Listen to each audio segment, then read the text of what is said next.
We here for all the motherfucking backs and yeah, man. So here for Kambosos versus Haney and Fulton versus Roman. I think those cards are gonna be happening. I think those cards are gonna clash. I think the cards are going head to head. I want to get everybody's predictions. So I'm gonna open up the chat to the panel in a few. I want to see how everybody's feeling, who they're going with, and why. It seems like there are a lot of people, they're very divided on this. There's a lot of people, they don't have a lot of faith in Devin Haney's boxing. They think this was a hard weight cut, that he's not durable, and George could surprise him the way that he surprised Teofimo Lopez at the same time.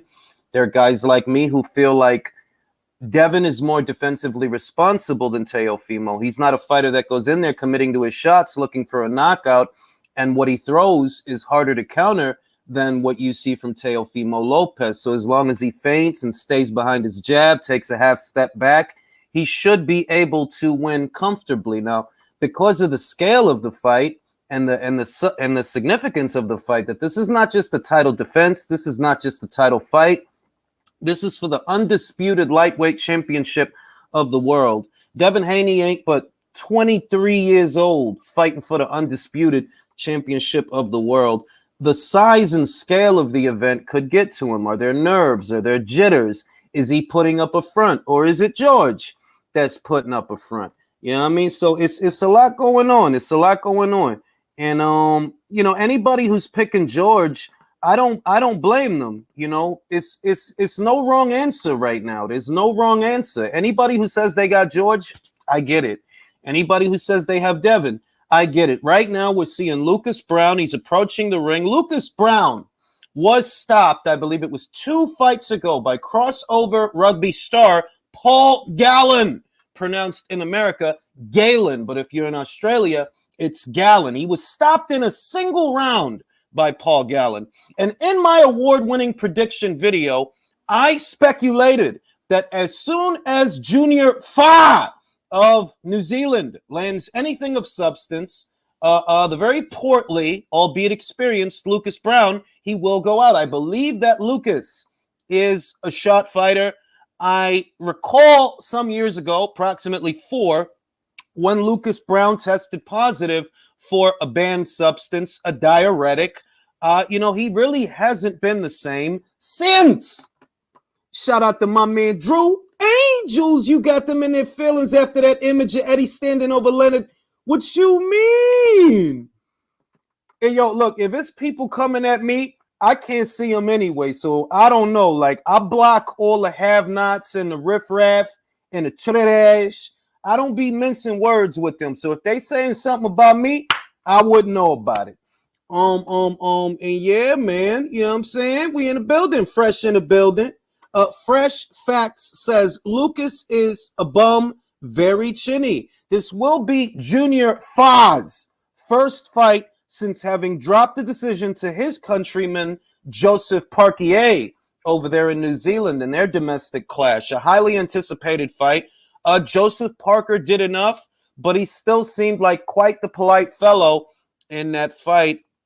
And this is going to be Junior Fa's rebound fight. For what it's worth, it's a decent opponent to rebound with. People know Lucas Browne. They don't necessarily have that much faith in him, but they know him. This is a very big card. Junior Fa is a fighter who, between fights, he likes to wear a very wispy mustache. I don't think it suits him. I think he should wear a chin strap like me. I think it'd fit his face better. He's a young guy, strong guy, tall guy, heavyweight guy.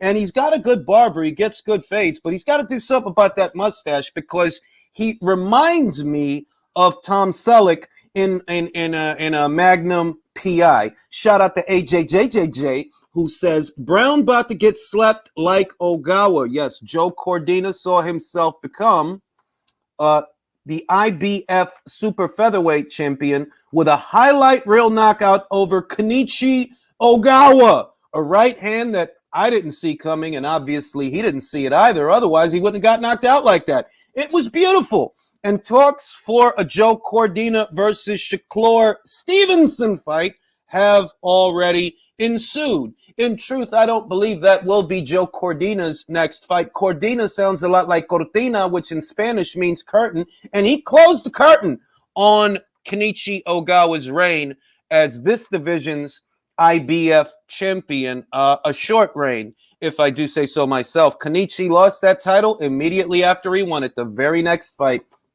And we're going to open up the chat to the panel. And once again, gentlemen, the rules of engagement. I don't want to hear 10 people trying to crack a joke at the same time, talking at the same time. If you hear somebody talking, don't interrupt them. Let them talk. And then you can go after them, okay?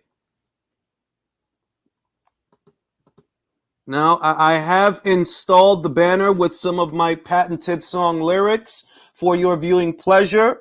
Also, Cash App information for those who might want to donate to the channel. If you don't, you can read the lyrics to my song. Lyrics to my song: thick thighs make heroes rise, booty skin in the palm, booty skin in a thong, is music to my eyes like lyrics in a song. That rhymed. Jesus Christ, we already got like 10 people backstage. All right, Leo was good.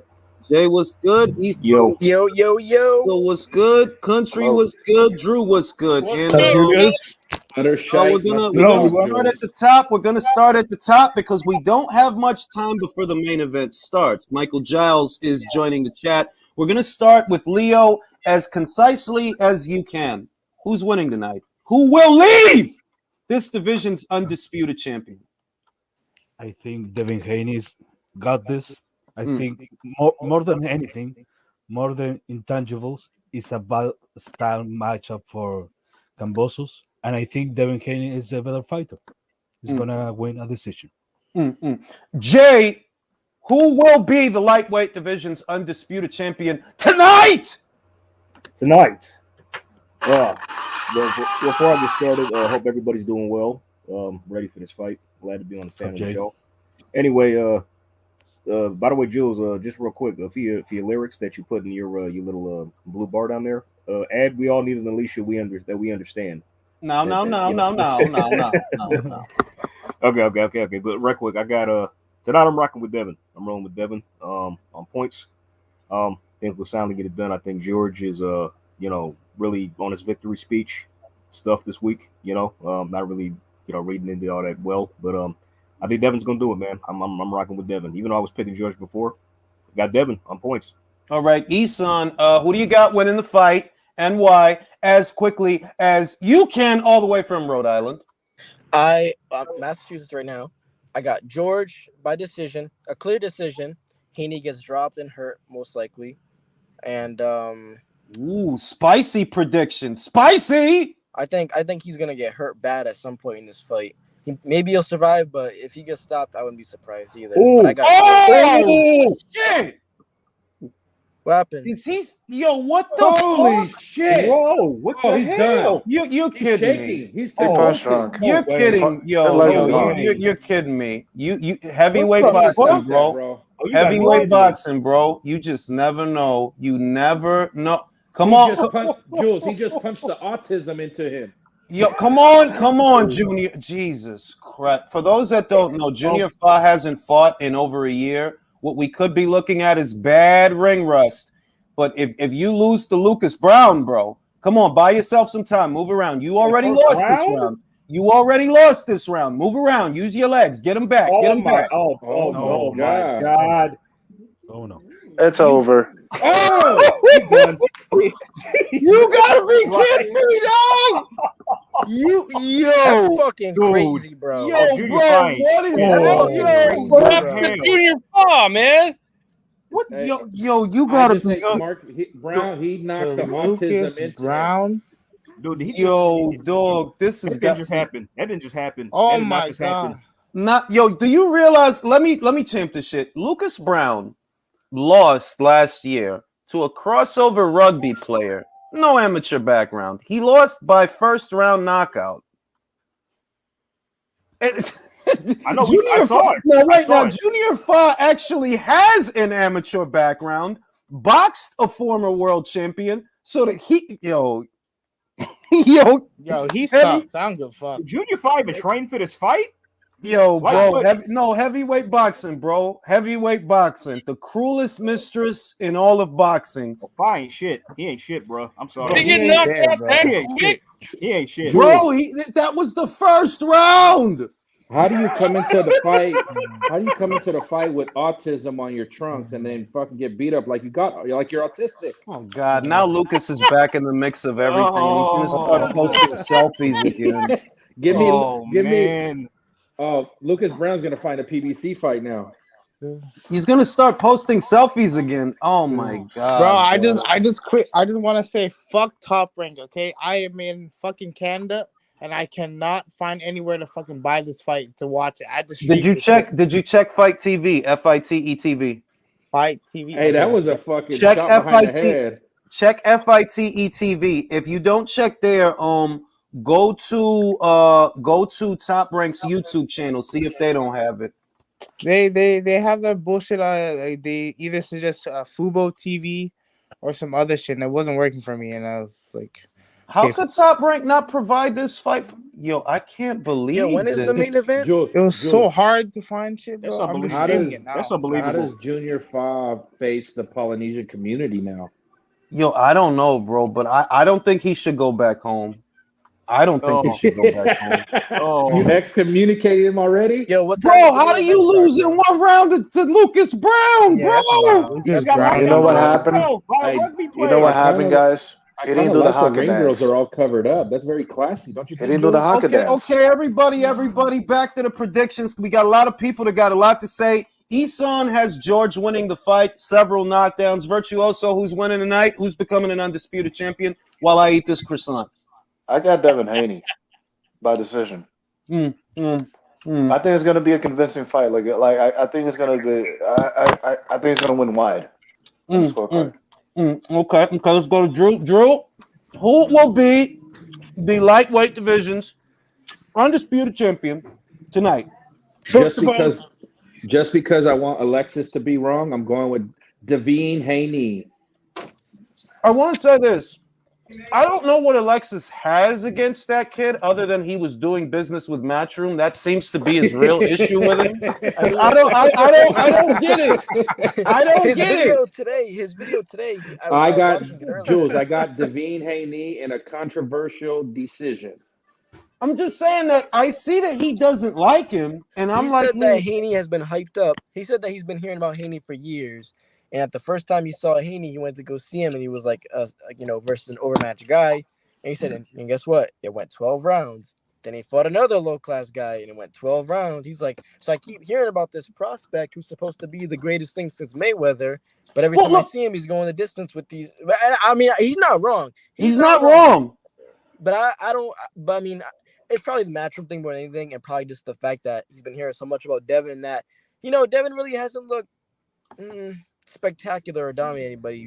He's faced some guys he should. I do believe if Devin came up through the top ranked way of things prospect, Alexis would be singing a different tune. Oh God, we already know. No. In fairness, even when a top ranked fighter is not too because he said it about that kid, man. Who's that kid that he got battered? He was an unbeaten kid. He got beat what's the kid's name? Verdejo? No, not Verdejo. It was a kid, man. Prospect they were bringing along. Gabriel Flores or something like that? Gabriel Flores. Yeah. And Alexis was always skeptical of him, so I have to give him credit that he was never convinced of Gabriel. He never bought it. So, and Gabriel was a top-ranked fighter after all. So to say that he's nicer to top-ranked fighters, I wouldn't say that. But I'm saying that what he has against, I don't get it. Like Devin doesn't hit hard. Granted, he doesn't hit hard. He doesn't. But come on now. Skill. You can't. Yes, I really think Alexis. I think it's one of those things where, because Julius, a fighter's fans sometimes can really put you off from a fight a little bit naturally. It shouldn't be like that, but unfortunately it is. We're only human. I think with Alexis, because he's been hearing about Devin literally for years. Everybody's been, Devin's been touted for years, and it's Rami's this dude's never he's never I mean, granted, I'll say this that before I pass it to Country and get Country's prediction, The one thing I'll say about Devin's hardcore supporters that can turn you off to Devin as a fighter is they think he beats everybody. Oh, Loma ducked him. Brody, this guy went 12 rounds with Yuriorkis Gamboa. There is nothing there that needs to be ducked. All right? And I support Devin, by the way. I always have. But the idea, and people just don't want to listen, that, look, that situation between them was more about Bob and Eddie than it was about Loma and Devin. And they don't want to accept that because, they have a bias against Vasil Lomachenko. Once again, I am not a Lomosexual. I do not think that, he's the greatest thing I ever saw. I don't. But the idea that you're going to tell me, Loma's afraid of Devin, why? Why would he be afraid of Devin? Hey, Eddie Hearn himself even said Loma didn't duck. He said the same thing you just said because it's obvious. Eddie even said to Bob, "You're gonna get the franchise and make it the in-house fight." And Bob said, "Yeah, he's with the wrong promoter."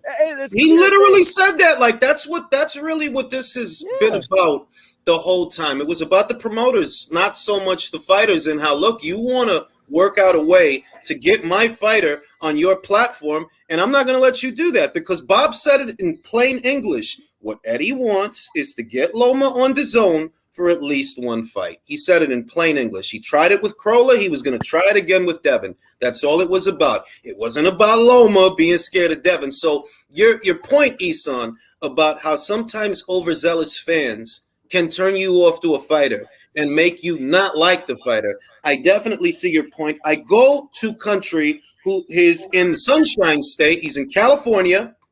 All right? Yes, sir. Country, who's winning this fight? Good question. And what's up, everybody? Okay,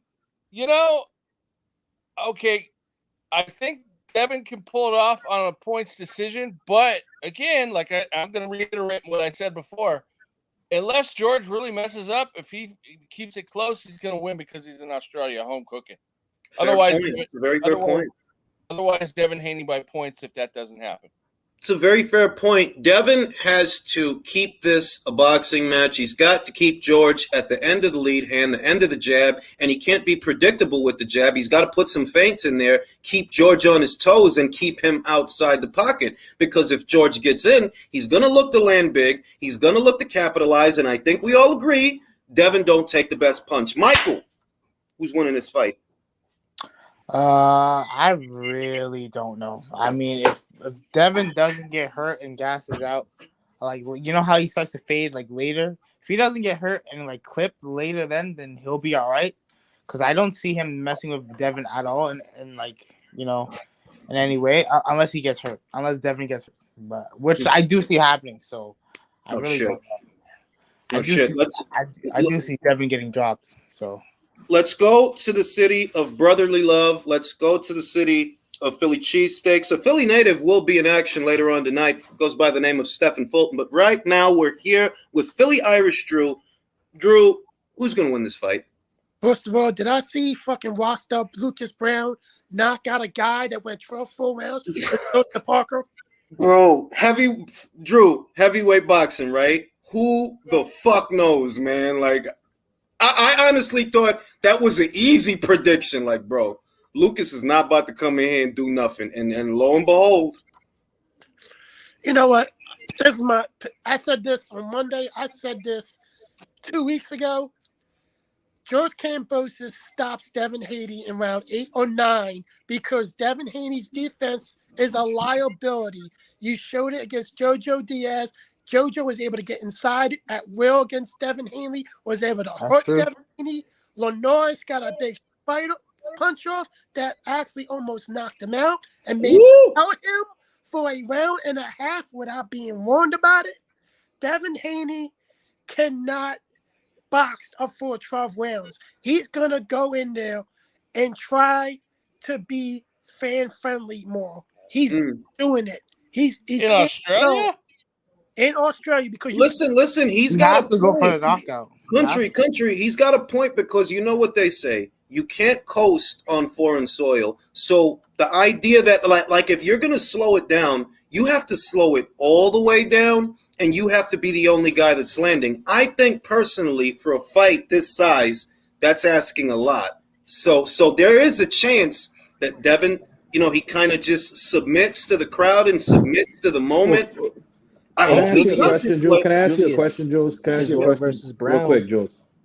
All right. Jules, what is it about Devin that in all of his fights he shows moments where he like isn't fully focused, like He's he not a checks out. man.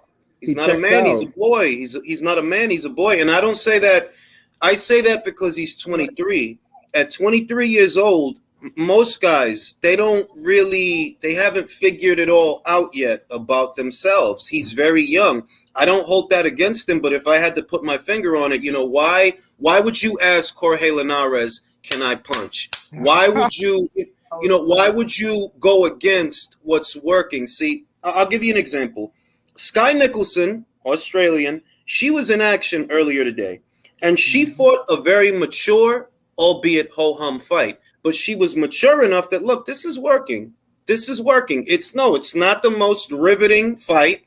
It's not the most riveting round or whatever, but it's working. So why would I make my job harder trying to appease other people? It takes a mature fighter to do that. And, she comes from a great amateur background, so she has that maturity. Shakur has that maturity that, bro, if I could beat you with one hand, I'm going to beat you with one hand. I don't care what they talking about. I'm going to beat you with one hand. Whereas Devin, he is trying to please people. He's trying to live up to the reputation put before him when, look, fuck the reputation. If I can win with a jab, I'm going to win with a jab and just a jab. I'm not going to make my job harder for you guys, all right? Simple as. That's where he lacks maturity. That, bro, if it's working, keep doing it. If it ain't broke, don't fix it. If you can beat him with the lead hand, just beat him with the lead hand. Keep chipping away at him. And if you want to take risks, take the risks later on. Take the risks in the 12th, because it's going 12. Take the risks in the 11th or the 12th. But don't risk anything before that because you're not a puncher. Don't act like one. Don't get hurt pretending to be one. I'm going to go to Amok. Amok, who's winning this fight? Very good. Yeah, sorry about that. I think Kambosos, he's going to bring the speed, volume, and pressure. I think Haney is going to bring the timing and technique. I wouldn't be surprised when their styles are clashing. Haney gets dropped because I honestly think his chin's suspicious, but I don't think he has enough power for the stoppage because, how many KOs does he really have? Who has he really stopped? Exactly.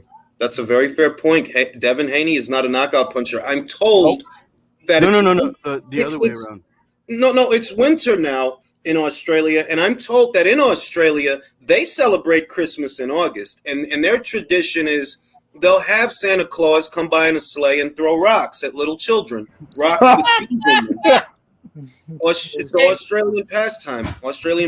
Jules, Yeah. By the way, Tim's on commenting tonight too, man. Yeah, he's in Australia, man. He's got a job to do. I'm just happy Andre Ward's not on the card. Yo, Julius. Can I ask a question? Why isn't Andre at the fights? I'll tell you why. One at a time. Who mic is that with all that background noise? Why isn't Andre at the? I haven't seen him at a fight. I think in months, man. Why isn't he at the fights? He's not vaccinated, Jules. It's COVID shit. That's what it's about. Yeah. Yes, Oh, that's why wow. he didn't fly to Australia. Hey, Chisora versus Browne next. That's why he wasn't at none of the New York cards when they were checking Chisora versus vaccines Browne. at the Garden. He wasn't at the he wasn't at the Comey card, the Berlanga card. Like, yeah, he's not vaccinated. So what? He's gonna spend the rest of his job in his house? No, Like, this didn't is you hear? bullshit, ESPN's canning him for you. Let me just say this, bro. I got the fucking shot. Eventually, I got it. I didn't run out and get it, but eventually, I got it. Like, all right, if I'm gonna turn into a werewolf, fuck it. Who gives a shit? I got it because when I was ready to fly to fucking London for the fight, the UK changed their protocols, and I would have had to quarantine if I didn't get the shot. I got it because they stopped letting me in the strip club without it. I'm proud of you. You made it good. You better than me, man. I got it because my job made me. Was that you, Michael? You got the shot so you can keep going to the titty bar? I had to, bro. I love them titties, man. Well, I'm proud. See, these are real. There are real decisions that need to be made. It's a grown man decision. I was like, which one do I want more, my health or titties? I don't know. Exactly. Who the fuck needs help, right? Ooh, honestly, you know what I mean? But Jules, right quick, fellas. Like, you guys know this makes Joseph Parker look very bad, bro. Yo, Jay, I'm still processing it. Bro. I literally can't believe what I just saw, bro. I honestly, me personally, I don't find Joseph Parker all that good, to be honest. But I don't know. That's just me. But no, I mean, the thing with Joseph is a good physical specimen in terms of this is a guy who can take a punch. This is a guy who actually does have some speed. As far as ring savvy, he has some, but for some reason, he just isn't. He's too polite. Like, you don't have no killer instinct. Like, you in the wrong racket to have no killer instinct. Like, yo, how you literally let Derek Chisora walk back to his corner after you done dropped that man 2 times? You were supposed to jump on him and take him out so you could sell yourself for the next fight. No, you literally let him walk over to his corner, prop himself up in the corner so he could play possum. I'm like, I never seen nothing like this. Never. Right. Joe Joyce is gonna knock him out. You know what's funny? Does anybody in here really think Joe Joyce is like good, like really good?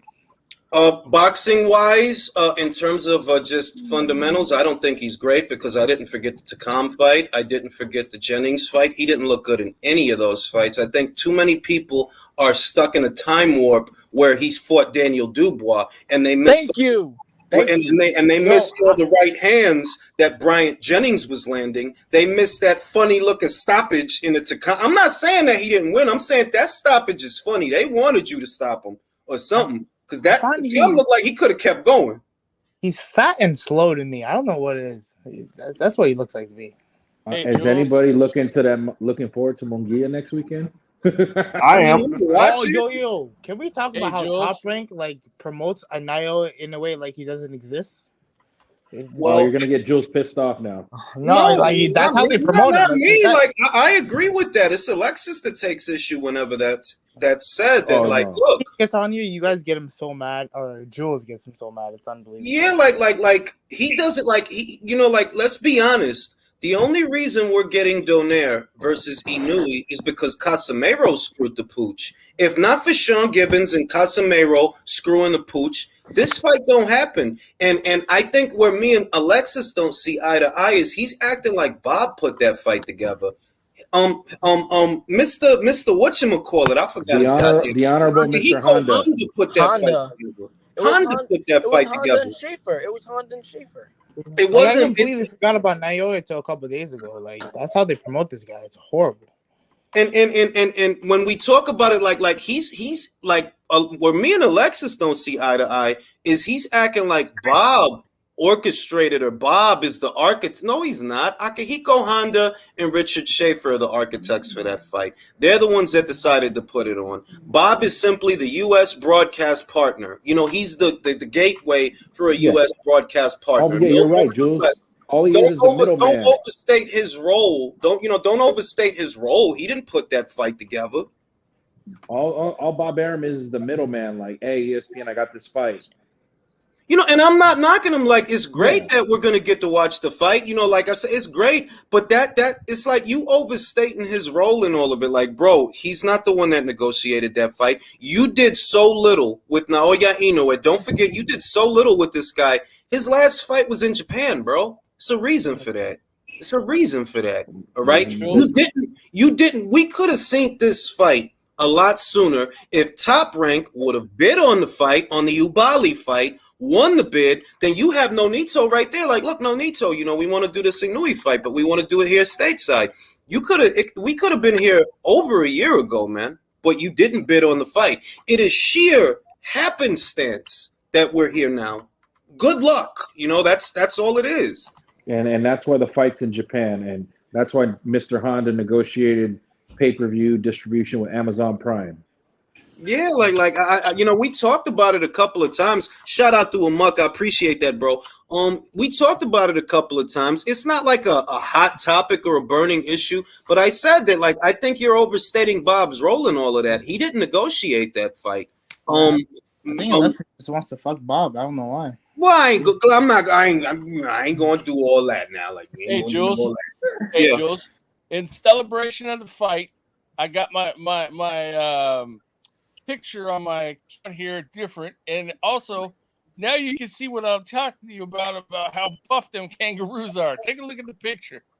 Let me see. Hold on. Let me get off this. Let me get the thumbnail off. They swole out there. Them kangaroos not playing around, man. Damn. That sucker's yoked. They're not playing. They don't play around out there, man. Yeah, but Kangaroos serious. who's gonna go to Crawford versus Spence, bro? Because that's gonna be my first fight I ever go to. Because I want to see that. I'll shit be live. there. Low-key, bro, you said it. I'm gonna try to go myself. Oh, Preliminary reports indicate that the fight will be going down. Nobody say nothing. It will be going down in Las Vegas, Nevada, in October. Not I'm gonna try to go. I'm saving up now for that. So you're telling me Canelo didn't have to move off September 16th? That's exactly what I'm telling you. So you're telling me the biggest star in the sport didn't move off his date? Listen, they were saying, and I'm not taking. Listen, I'm not taking a shot at the fight, but it's a lot of people that are very childish out there. I'm like, listen, I love Crawford versus Spence as a fight, but it's not the biggest fight that could happen on U.S. soil. I think it's the best fight that could happen on U.S. soil. It's the best fight, but not the biggest. Don't kid yourself. I hope that it can do 700,000-800,000, but you know what I'm expecting? 400,000 to 500,000. That's what I'm expecting. I just gotta say one thing. Damn, Timothy Bradley is fat as fuck now. Don't say that. Hey, Timmy's a friend of the channel. Billy, I'm just gonna let you know he watches this channel regularly, bro. That's all I'm gonna say. Don't say no shit. Don't say no shit the way he come on here asking questions, because he'll do it. Timmy is a friend of the channel, and he's in retirement. He's earned the right to look that way. And mostly guys, they try to stay in shape still, man. Boxers that I know that retiring. That's nice, but he's retired. Just let it go. I'll let it go. I'll be nice and let it go. And yeah, man, you know that there were a lot of people, and they were trying to come up with this narrative to where Crawford versus Spence would outsell Canelo versus Golovkin. I'm like, listen, I don't really care how people feel at the individual level, because your preferences are your own problem. What I know is that Canelo Alvarez did 800,000 with Caleb Plant, and he did approximately a little over 600,000 with Dimitri Bivol. Most people don't know those fighters. So if you put him in there with Golovkin right after he did those numbers, and right after he's coming off a loss, and people are curious what he's going to look like, what makes you think that fight ain't going to bring in money? Maybe you don't want it to bring in money, and maybe that's what it is, because common sense should tell you, if he can do 600,000 with a Russian that no one knows, why wouldn't he be able to do more with Golovkin? Golovkin still has fans. And in that same week, Jules, the site feed for AJ Usyk came out, and they got real quiet. Yeah, because they think that foreign money, I told you, it's American xenophobia. That's exactly what it is. It's American xenophobia. It's American ignorance to think that Saudi money, what you think, that money's not as good, it's not as green. You better wake the fuck up. You better wake the fuck up. What do you think that Crawford versus Spence, for example, is 120 million? It's not. It's not. No, I love that fight. I love that fight. But that ain't $120 million fight. Neither was Fury versus White. That wasn't $120 million fight. You know what that was? That was a $41 million fight. And there's a lot of people, they don't even really feel it was a $41 million fight. They feel Tyson Fury and Frank worked something out to where, okay, you can bid 41 and you don't have to pay me 30 or 40. You can just bid that so we keep it on this side of the street, all right? This is a $120 million fight, bro. And motherfuckers really want to stick their head in the sand and act like they don't see that. It's childish. It's fucking childish. Did we ever get those pay-per-view numbers for Haney, for White, Fury? We still haven't. We haven't even gotten a ballpark, bro. Hey, Jules, I'll tell you this. Crawford and Spence have never drawn close to that. I mean, you know, there's no way. Certain things boil down to common sense. You know what I mean? And you know what they say, the problem with common sense is what, country? What's the problem with common sense? Common. It's not common. It's like, bruh, Saudi money, you know, that's oil money. You know, that's cutting people's heads off money. You know, that's that kind of money. You know what I mean? And it's like, if you have people regularly bidding for Anthony Joshua's fights, the rematch with Ruiz, the rematch with Alexander Usyk. What does that tell you? It's like it's a common sense argument, but Americans, bro, it's nothing. And I say it from a place of love that we need to do better because there's a lot of stupid fucking people in America, and I don't want them representing me. All right, a lot of you motherfuckers is morons, and you shouldn't even have a platform to talk on because the shit you say don't even make sense. That's $120 million fight. $120 million. That's crazy. Right. Hey, so we got the co-main and the main event right next. That's it. Because Junior Fa, and you see that shit didn't last. Yeah. So what's He- I'm Maloney? still in shock. I mean, I It's didn't Maloney see it. next, right? I didn't see it, but I'm still in shock. He got KO'd that quick, man. It's like, Let me read the super chat. Ma Bustamante says, just happy to finally get this lightweight undisputed BS figured out. Recent memory, we got Crawford, Usyk, Taylor, Canelo, Charlo, and tonight's winner. Good time to be alive. Real fighters chasing greatness. I agree. I'm so glad this puts an end to the franchise fiasco that we finally get to just whoever wins, whether it's George, whether it's Devin, it's over, and we don't have to argue about that anymore. And you know, I got a question for the guys. Michael, beyond this fight, regardless of who wins, does Vasil Lomachenko lace the gloves up again? Well, he would have to we'd have to see him get a tune-up fight. Depending on how long it's been, I don't know if he's. Well, what is he doing over there? Is he taking bullets or shit? We don't know what he's doing. Look, he last boxed in December of last year, so I don't actually think he really. I mean, well, maybe he will need a tune-up fight. He doesn't need a tune-up, I don't think. You know why I think he might need a tune-up? Because let's say he comes back, right? How many months will it be before you can schedule the fight between him and the winner of this fight? Will it be a year? You know what I mean?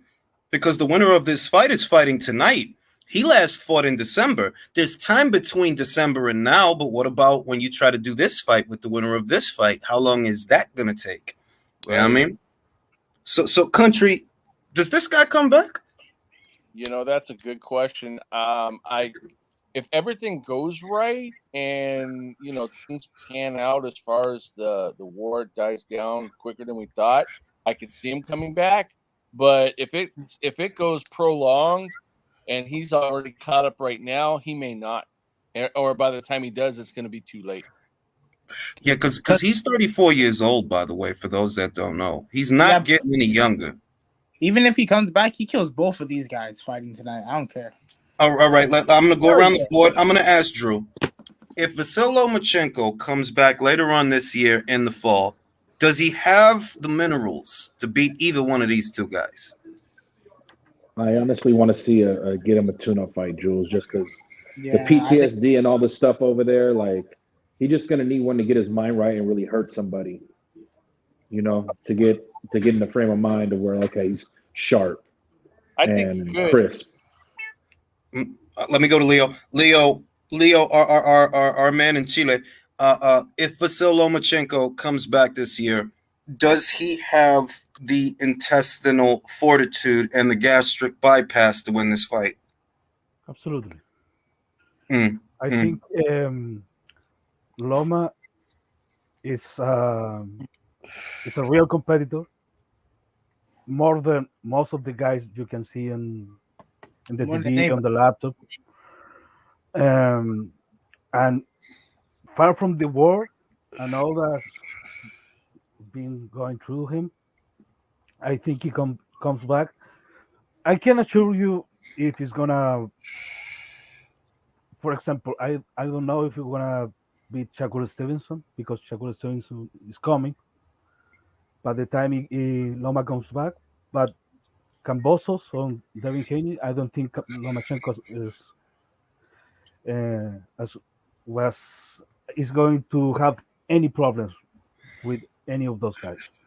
Ivo Dave, our Ukrainian correspondent, says Loma most likely won't come back. And it hurts me to say this. A very bleak outlook from our Ukrainian correspondent. He does not believe Vasil Lomachenko, given the current crisis, will return to the sport. Alexander Usyk made the decision to leave the country and participate in the Anthony Joshua rematch. What might have coaxed Alexander to make that decision that Vasil Lomachenko didn't make? I'm gonna go to Jay. Jay, why did Usyk decide to fight, and why did Loma decide to stay? Maybe it's because Usyk maybe felt that him leaving, he could probably maybe put a spotlight on what's going on with the rematch with Joshua. I mean, he could maybe bring attention to it and maybe kind of, in a way, fight for his country. You know what I mean? And kind of just make a stand for his country in that way in that rematch. So that's why I still I'm edging him to win myself. But Loma probably decided to stay because his head just wasn't, his head was just with the people over there, pretty much for the most part. That's what I think. We're gonna go to Rhode Island. Ethan, why did? Can I use my interview voice? I do voices. Let me use my interview voice. We're going to go to Rhode Island. Our correspondent, Isan, expert in geopolitics in the sport of boxing. Why did Vasil Lomachenko make a decision to stay in war-torn Ukraine when his longtime friend, Alexander Usyk, decided to leave the country? Well, Julius, I believe they made an agreement that Usyk would go, Lomachenko would stay, and then once if Usyk gets his fight, he goes back, and then Lomachenko he goes and then to fight the winner. And Loma said it from when the fight was announced that the winner faces me next. So I think he's gonna come back for sure. Virtuoso, we're gonna go to New York, and it's a war. In a war, people get shot and people die. Do you believe that Vasil Lomachenko has claimed Russian lives? At 5'7", I could see him like crawling under the ground, with them ditches, them holes, and stabbing them in the back. But I gotta say, he's only one man.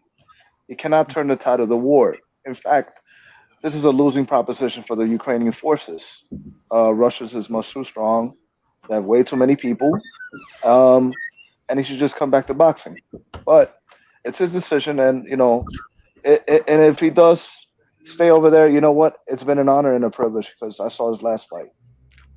Vasil Lomachenko is a very small person. He has very small shoulders. Is it possible that he's compensating for his size, or lack thereof, with an act of bravery? Is what is at work here? I'm gonna go to Drew. Drew, do you believe that what we're looking at isn't so much an act of bravery, but a potential? Now, let me stop playing with.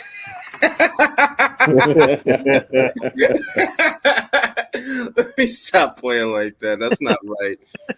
But yeah. I mean, he did say that though, because I saw it. He said it on Twitter that I got next when the fight was announced. He did say I got next. So we have to assume that if he has his eyes on the winner, it's because he has some intention of coming back. Why else would he say that? Hey, Jules, here's so if Devin wins, Jules, check this out. All right, one at a time, fellas. Go ahead, country. Usyk coming back. Yeah, he, maybe they made an agreement, but he's fighting. He's heavyweight. He's fighting for the undisputed heavyweight championship of the world. If he wins for his country and his countrymen, that could be a very big morale booster for them in fighting the war. That could inspire them to fight harder and fight on when they're ready to give up. So Klitschko's told him to go for that reason. Factor is involved in that. That's it's true morale. I mean, that's true. Like if you look at this, is the funny thing.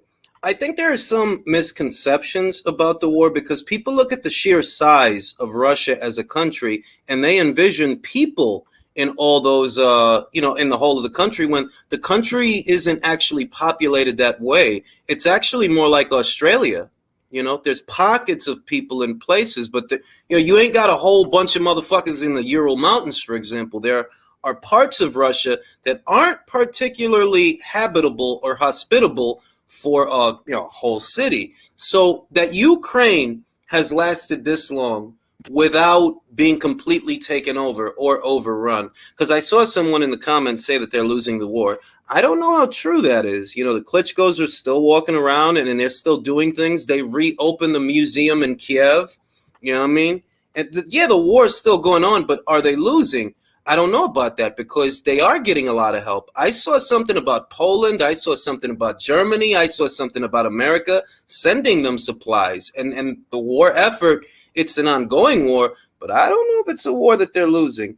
To country's point, seeing Usyk so far from home on foreign soil, gap in his tooth, gloves in his hands, winning the rematch, that could boost crew morale. I mean, he's certainly more service to his country as an ambassador of the excellence that they might want to represent. He's certainly more useful as an ambassador of their country in the sport of boxing than back home holding a rifle. He's not a soldier. He's an athlete. And I think that Vasyl Lomachenko, I think he should get back to what he does. Julius, Right. I'm not trying to badmouth Usyk by any means, but there is a chance that Usyk was in Ukraine and he said, okay, I'm not built for this. This is too much.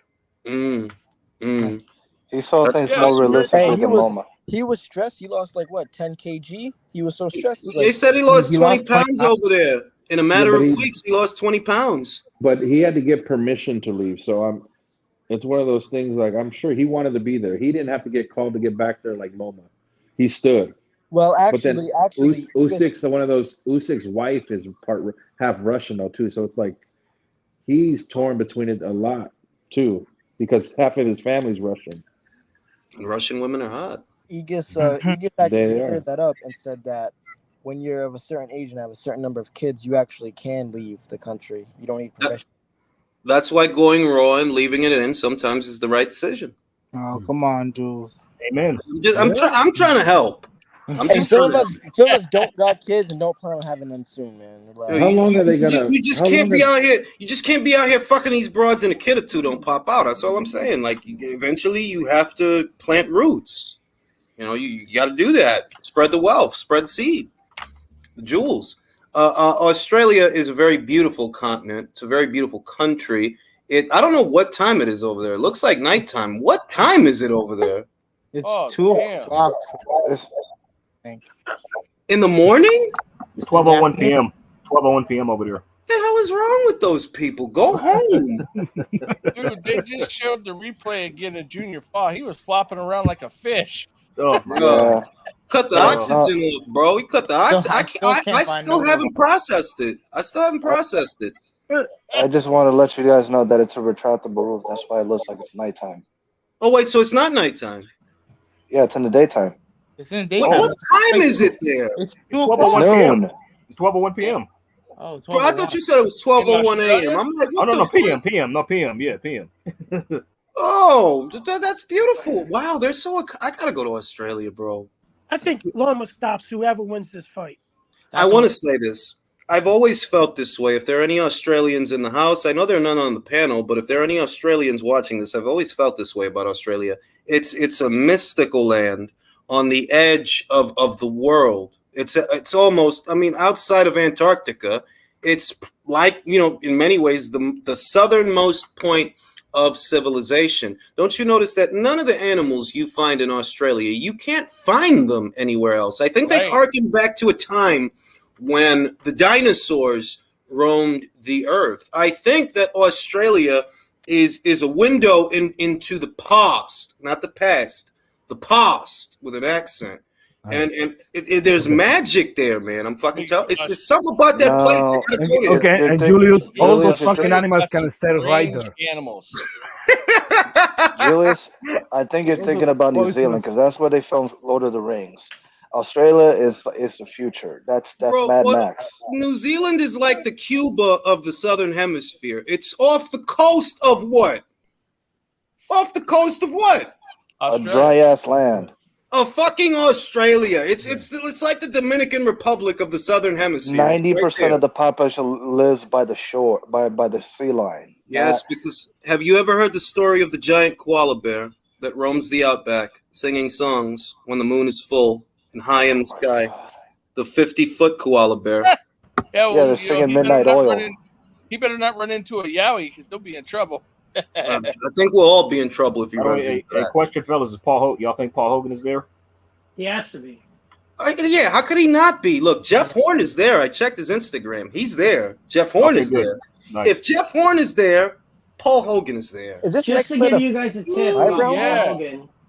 Paul That's Hogan another thing. was stuck actually in California. I read an article about this. So he was in California. It was getting so bad because they wouldn't let him go back because of COVID. So I don't know if Paul Hogan made it back to Australia, but I they mean, did a how whole long ago interview. was that, bro? How It long was, ago it was was it was about a year ago. So I'm just telling you that the most information I have, a year ago, he couldn't get back. That's Well, not yeah, a knife. And you This don't want is to a mess. knife. You don't want to mess with those saltwater crocs down there in Australia either. Them suckers are nasty and they're huge. Listen, literally. man. Steve Irwin died for our sins. I want you did. to know that. He did. Yeah, That but man he was died brave. by He from a did. stingray, man. He got stung in the heart by a stingray. That's how I heard he went out. Like, what could he have Oh. been doing that the stingray stung him in the heart, though? He Did was you not swimming- watch the he was video? swimming Not above the- it, and he It's was on swimming YouTube, above it bro. in the You can go ocean, watch and the it. thing Bro, was you're stung not up. going to. They got Steve Irwin's live death on YouTube. It's on YouTube. I've watched it. What? Have you seen I don't it? want. Oh. Yeah, wait, Have I you- got a question for everybody. He was swimming in the ocean above it, and the damn thing whipped up its tail, and it got him right in the heart. Kill chest him in and a right the second, heart. in a millisecond, Oh. bro. Actually, Have you guys ever seen how close you used to get to like some of the most dangerous snakes? That man would go up and touch anything. Everything your mom and dad taught you not to do, Steve Irwin would Yeah. do. Go up and touch things He that was- would. I mean, this is how he was gonna go out. I mean, God He was bless fearless. him, but that's how he went out, though. I mean, he knew better. He Hey, lived was- on the edge. he He would died as he literally lived. be He like, died like he lived. He died like he lived. Yeah. Yep, and every time he would do it, you hear "crikey." Crocky.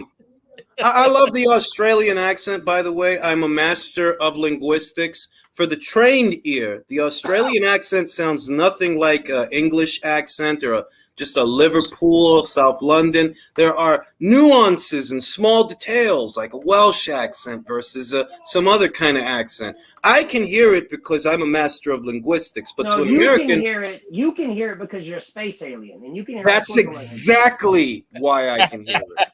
Hey, wait, Right? question for the whole panel. The loser of this fight, you think he moves up? Yes. yeah. No. not George, not No. Actually, if George loses, he stays because he's Yeah. not He's got got out for 140. He's No, not got cut the- out for He's 140. got the right, rematch, he's right too. where he's perfect at 135. He's cool right there. He's right there. He had a rematch too, so he's at least gonna stick around and try to get the belts back. If he Quick- loses, he's just not good enough. Quick question. Is anybody gonna be watching show? about I this? am. Yes, I Okay, am. so I'm gonna. David I'm Morrell streaming about that to shit. start. David Morrell's about to come out. He's about to put on. First the of show. all, nobody. I don't know what you mean streaming. There's no other way but to pay for it, gentlemen. I don't know what the streaming thing is. Yeah, I don't know what you're talking about, Yeah. Michael. My Sir. bad. Whoa, don't say my name on here, bro. Don't say it. Oh my guys, God, I'm I'm gonna so. bounce, so thank you for having me. Ray. Okay, so I got them both. I got them both on. George is doing the thing where he walks more like George Jefferson instead of George Kambosos. You see what he's doing? It's Look mind at George. games, bro. Look at George's manager, the guy that swindled Triller. I love it. Let's be honest with each other here. What the hell was the weight thing actually about? In what way could that have possibly been mind games? He's lying. He's lying. Yes, when that's, he Yeah, says that's it. a Does he lie. think we're Jules, It's stupid? just a lie. That's all it is. It's just a lie. Do That's you total consider bullshit, that, man. Jules? But- Do you consider those 0.36 really coming in overweight though? Like they Look, must have had a honest, digital let me scale. say this. That's why I asked. He was over, but not by a lot. And it was an amount that, you know what, if this guy goes to the bathroom and takes a shit, there goes the 0.36 right there. Yep, So I yep. wondered, what could this have really been about? Was it mind games? It wasn't even a half a pound over. It's possible that it was mind games. Hey, I'll tell y'all what was mind games. Junior 5 just getting knocked out so he can get the rematch. That was mind Yeah. games. That was mind games. Yeah, that's what that was. I I thought mean, legitimately. they're dragging this second fight out, man. Jules is not going to get to bed till about midnight or 1 o'clock. They didn't I expect thought- it to take this long. I thought Junior was supposed to be like the second coming though. They were like hyping him up that he was gonna be this dude from Down Under that was actually gonna make some noise. And I mean, I saw I saw a guy who looks like he works at an Outback Steakhouse, not working or not living in the Outback, knock his ass out. So I don't know what's going on. Listen, I got to be honest. Junior Fa has turned out to be an even bigger disappointment than Joseph Parquier. You're not supposed to lose to Lucas Browne. And I don't want to be that guy that says things that sound offensive. But I'm just being honest. When they bring that guy out, it's because they're trying to ease you back into activity. For you to not only lose, but lose by a first round knockout. Serious questions need to be asked. 44 years old too. I mean, he's not like a young guy. He got beat by. Yeah, man. He's got to be in his early to mid 40s by now, man. He looks like a guy. He looks like a fat crackhead. I was gonna say he looks like the guy that Deontay Wilder would fight on his comeback, his quote unquote comeback. He looks like one of the guys that Deontay Wilder fought on the way up. He looks like one of those guys he fought at the brawl at the mall. And on the way down too. Now they want to put Teofimo Lopez as undisputed. Wait, what? Stop it! Come on! Oh man, the shit. Cut the shit. He's not fucking undisputed, and he never was. Shame on them. Shame on them. Now Teofimo Lopez stated that he felt that the top guys at 140 pounds were avoiding him. I want to say this, everybody. Don't just mute your mics. Jose Ramirez is no one's bitch. I find it very hard to believe that big old Jose Ramirez that stands in at a whopping 5'10". That's big for a super lightweight. That's actually very big. There are some welterweights that don't have those kinds of physical dimensions. Why would Jose Ramirez be afraid of Teofimo Lopez? I'm going to go to Rhode Island. Isan, is there any reason at all that Jose Ramirez would be afraid of Teofimo Lopez? No reason. Though I do think that Teo has an easier time with Jose than, like, let's say Regis or Josh.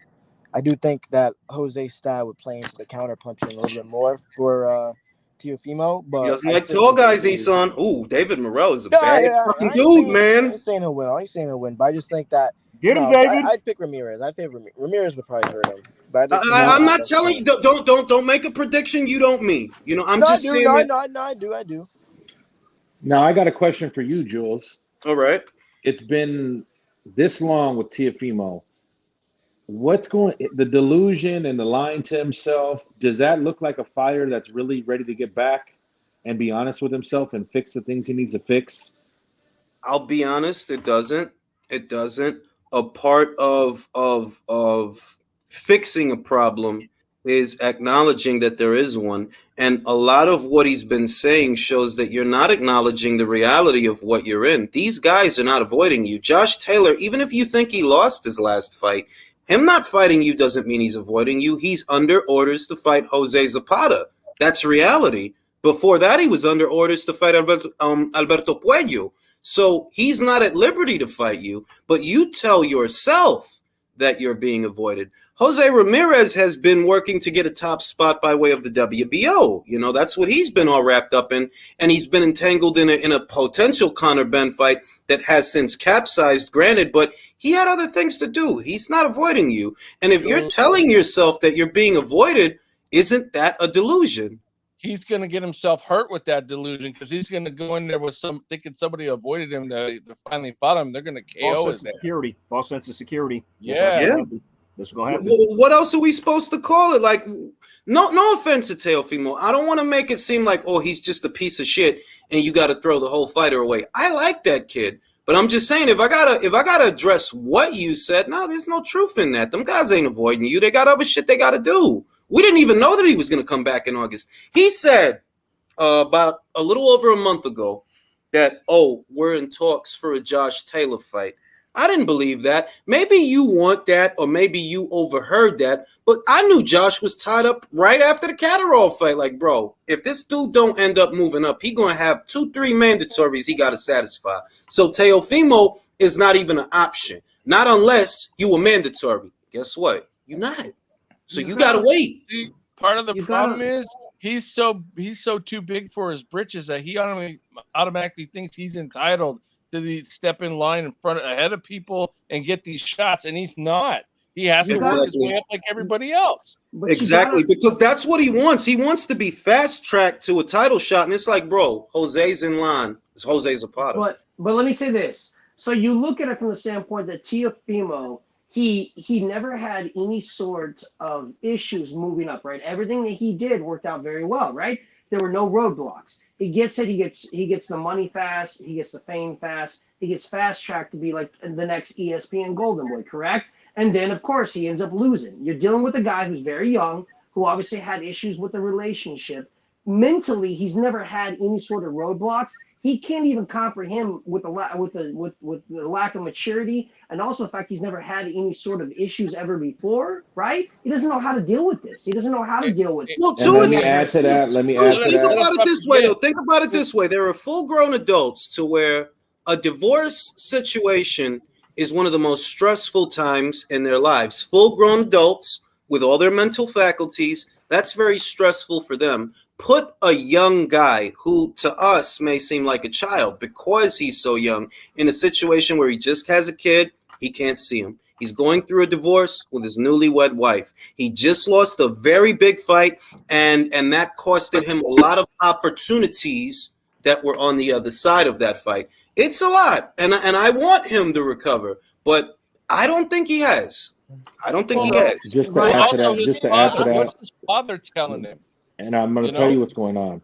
This all problem started back when he first got with that woman. Remember, he I was was having about to problems say with the Nakatani fight, and I feel bad for Teo, but this has to be said. Teofimo's 24 years old. He's never been out of his zone. He's with his family all the time. They live with him. He hasn't learned how to become a man by himself and make his own decisions, get his own apartment, get his own shit together. He's seeing his mom and dad every day, and the man's still 24. He hasn't struck out on his own to become a man. Let me say this. At 24 years old, let me say this. Nobody say nothing. And this is for everybody in the chat, everybody on the panel. A man that is, and I'm not being funny, you shouldn't be getting married at 23, 24. You shouldn't know. You shouldn't. Sow your oats. There's wilderness in you. There's wildness. You got to fuck different types of pussy in different types of apartments in different cities. You got to go to different countries and get different types of blowjobs. Maybe one girl just sucks the shaft. Maybe another girl just sucks the balls. You got to live. And if you don't live, see, to Drew's point, which I think was a very valid point, he saw her as an escape from the tumultuous life with his family. That was intended to be his escape in his mind. His family, and I remember this, they didn't like her. And just outside looking in, you have to wonder, well, what about her would they not like? Maybe they felt that she was taking advantage of him. And maybe that's what we're looking at. Or maybe I heard something that he hit her. I want to add something. Here's what I add heard. something. Here's what I heard real quick. Hold on, Michael. Go ahead, Michael. Then Drew. Oh no, it wasn't me. It wasn't somebody else talking. Villain. It was Villain. Oh, Dylan. Villain, go ahead. Okay, so what I was going to say is two things. First of all, she's older than him. She was, I believe correctly, she was a flight attendant. So this is a woman who's already established herself, had a life, being older, again, more mature, right? Number two, you have to look at it from the vantage point that everything that just happened to this guy, like you said, he's 24. The other point being it all happened on national television. Imagine the worst thing that could happen to you as an individual is being amplified because nationally, internationally, people are seeing you're losing your kid, you're losing your wife, you just lost a fight. If all that happened to you just, in your own small circle, that would be devastating. Of course, let me stop everybody. Country, I want you to read the banner. Yes, sir. Just as soon as it comes around, I will. Read the banner. There it is. Haney versus Kambosos. Dash Fulton versus Roman dash Cash App Julius 2412. I am your leader. Ass and thighs cause heroes to rise. Booty skin in the palm. Booty skin in a thong is music to my eyes. Lyrics in it's slow in a song. There we go. You couldn't have said that wider. It couldn't have been wider than that. Thank you very much. It's the way it was the speed of the line, man. I was I liked it. All right, Villain, I want you to read it. You read it. I will do it, but you have to wait till it comes back around because I'm not there. As soon as it goes, I'm gonna jump in. I'm All gonna add right. some flavor to it, though. Get okay? ready. Get ready. It's coming. It is. It's like It's coming double back dutch. soon. You're 5 minutes behind, man. It's You double are. dutch. You ready?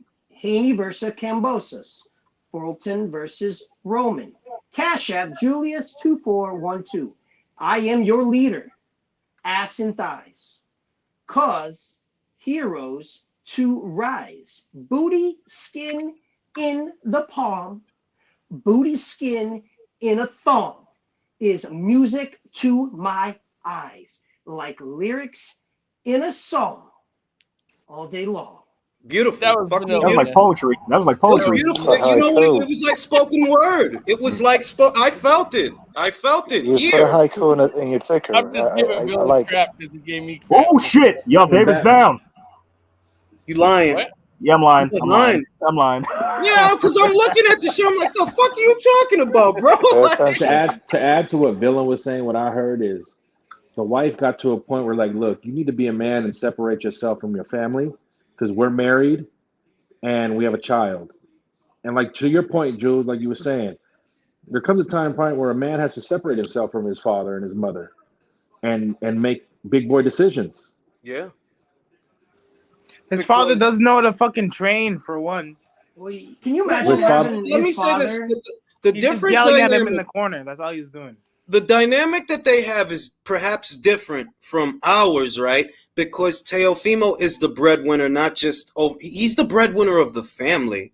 In some way, shape, or form, they're all tied to his boxing. So because he's in many ways the head of the household, that's like a lot of stress on a very young guy. A lot of pressure. It's a lot of pressure on the A shoulders. lot of pressure. You know what I mean? You got a newlywed wife, very pretty lady. I've seen the lady. She's a flight attendant. She probably fucked a couple of pilots. Let's just be honest. Right there.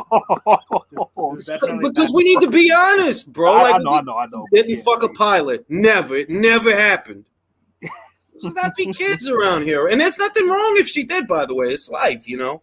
But it's that he's dealing with a very experienced person that knows what they want. And they won't hesitate to like, yo, I don't want to be in this situation. I won't hesitate. And I feel like as a young man, he put himself in a situation where he could be taken advantage of. I heard that he had nothing left out of the money he made from Vasyl Lomachenko, that fight, but $20,000. Who spent that money, bro? He's dead. I was just gonna ask you this Well, question. he built a house, a big ass fucking house. Bro, but how big, bro? Did you not see his What, Instagram? Did he build a mansion? Did he build a mansion? He built a mansion. Like Is there a well, I helicopter wouldn't in say a mansion. I wouldn't say a mansion, but it was. His dad, but Joe's dad, his dad took that money. His dad had a hand in that, I believe, or his family.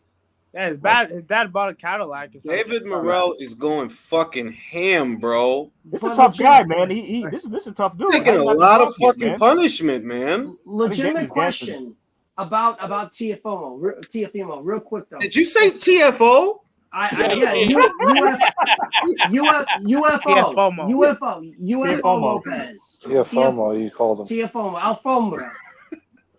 Alfombra Lopez. Okay. What I was gonna say is that as soon as he got that money and they had a kid, what did she do? She left. How many women have been out here in professional sports as soon as they have a baby, right? And they take off because they know no matter what happens, if they want to stick around or not, they got that check for 18 years. Bro, I feel for him. Like, I feel for him because he probably looked to her for the stability that he doesn't have in his home life with his family. And he really thought that was going to be like the salvation and the escape. But that's why I love my mother, right? My mother told me when I was a kid, bro, can't be trusting these fucking broads out here. Got the best tips from my mother and my two sisters. Couldn't have got better. But then again, Jules, you had a good mother. Teofimo don't have a good mother where his sister where he has to pay. He's a 23-year-old man paying all the bills of his family. Like I said, he hasn't been able to strike out and be a man on his own. You know, when you get out there and you pull joints, it was my mother and my sisters that really put it in my head. They're like, yo, look, man, when they like you, they're going to make themselves available to you. Simple as. You ain't got to do shit. When they like you, they will make themselves available to you. And if you got to jump through hoops and and find shit and don't get away. Because if they liked you, they wouldn't make you go through that. And I got just some of the greatest advice I ever got was from my two sisters and my mother. As far as, look, man, watch yourself. Don't be nothing in these joints. Don't do it. Because if you do, ooh, you will rule the day. Both my kids was playing, thank God. Both of them. You know what I mean? No mistakes. Y'all know reminds me of this TL situation. Who saw Power Book 2, Ghost 2? I did. I did a fire show. Okay, I like y'all know Mary J. Blige's for the Tejadas. Yeah. Like how they're relying on like that one basketball player's success. Yeah, Zeke. That's the Zeke. Yeah. That kind of reminds me of a similar situation with Tio. Like Tio's the breadwinner. You know what I mean? And Tio don't have the mental faculties or just the stones to step away and do his own thing. Like fuck y'all, man. I'm doing my own thing. I don't need y'all. You know what I mean? Tio just can't make any right decisions, bro. That's all. Well, the other thing is that one.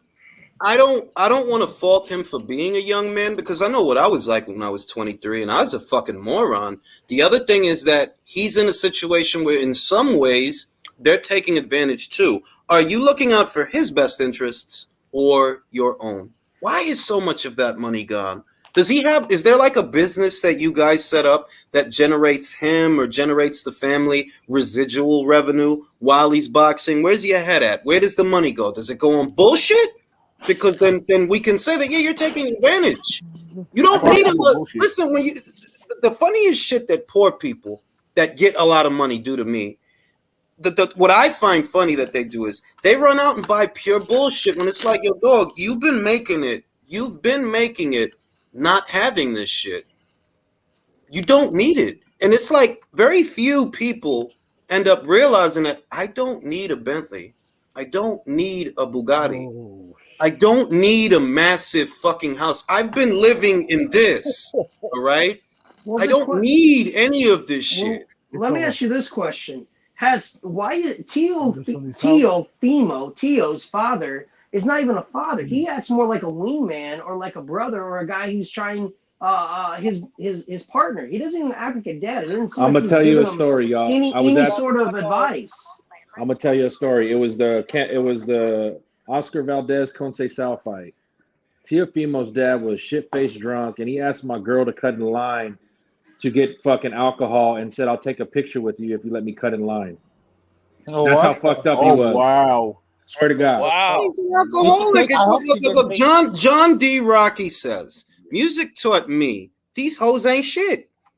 I mean, shit, couldn't have said it better myself. When your father's drinking before the biggest fight you have, and out there taking pictures with fans like a meet and greet, like he LeVar Ball. He's like he LeVar Ball, but at least LeVar Ball stepped back. Well, that's why I've always liked Kenny Porter.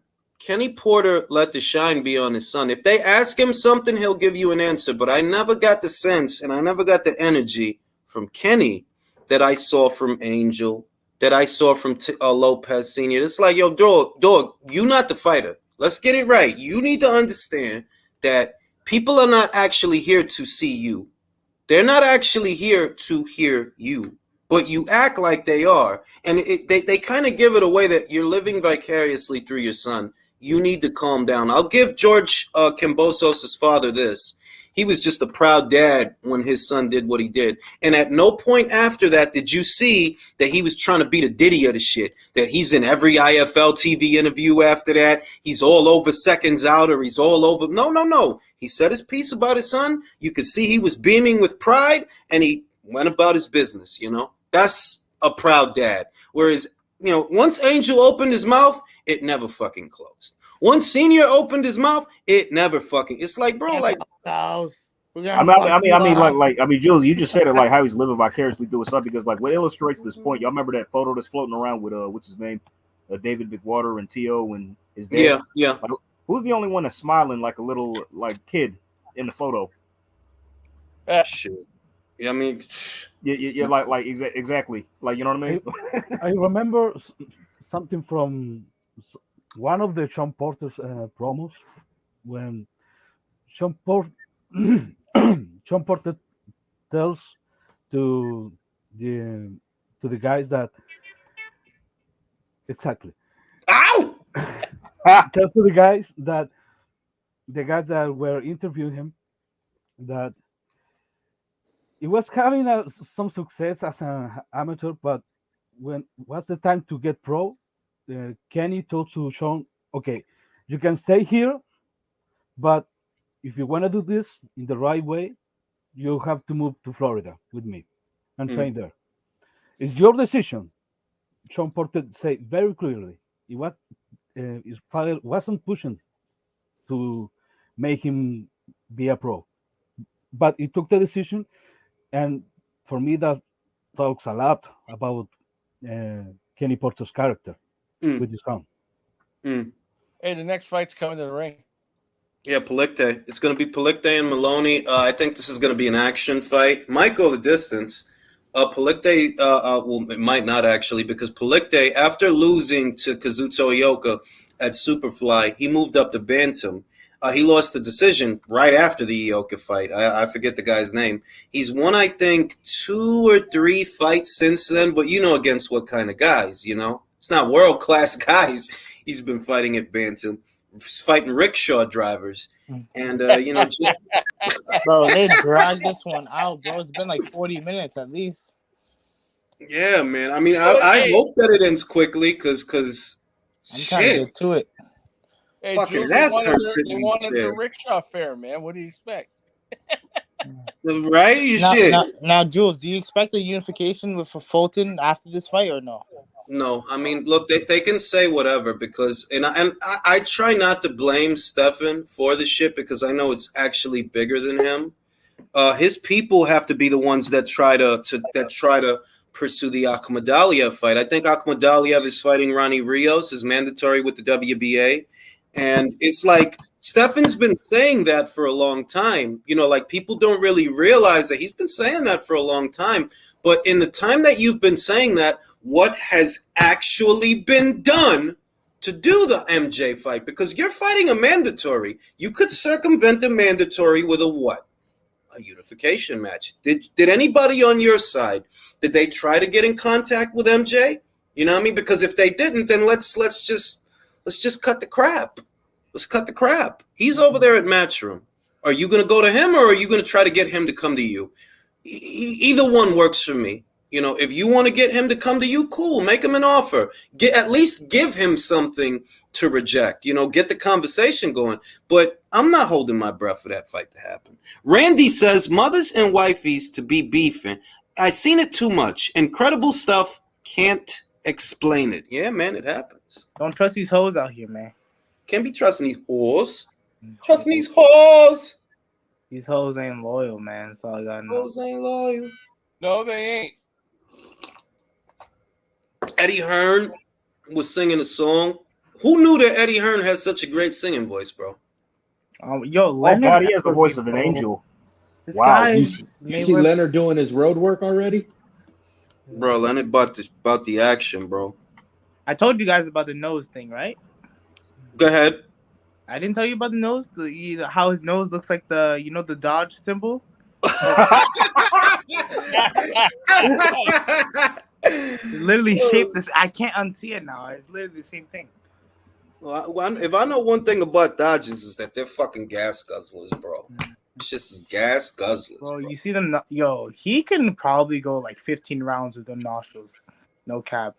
Bro, he That's probably has all the great air. fucking cardio. Can you imagine how much air he takes in? Yo, holy shit, man.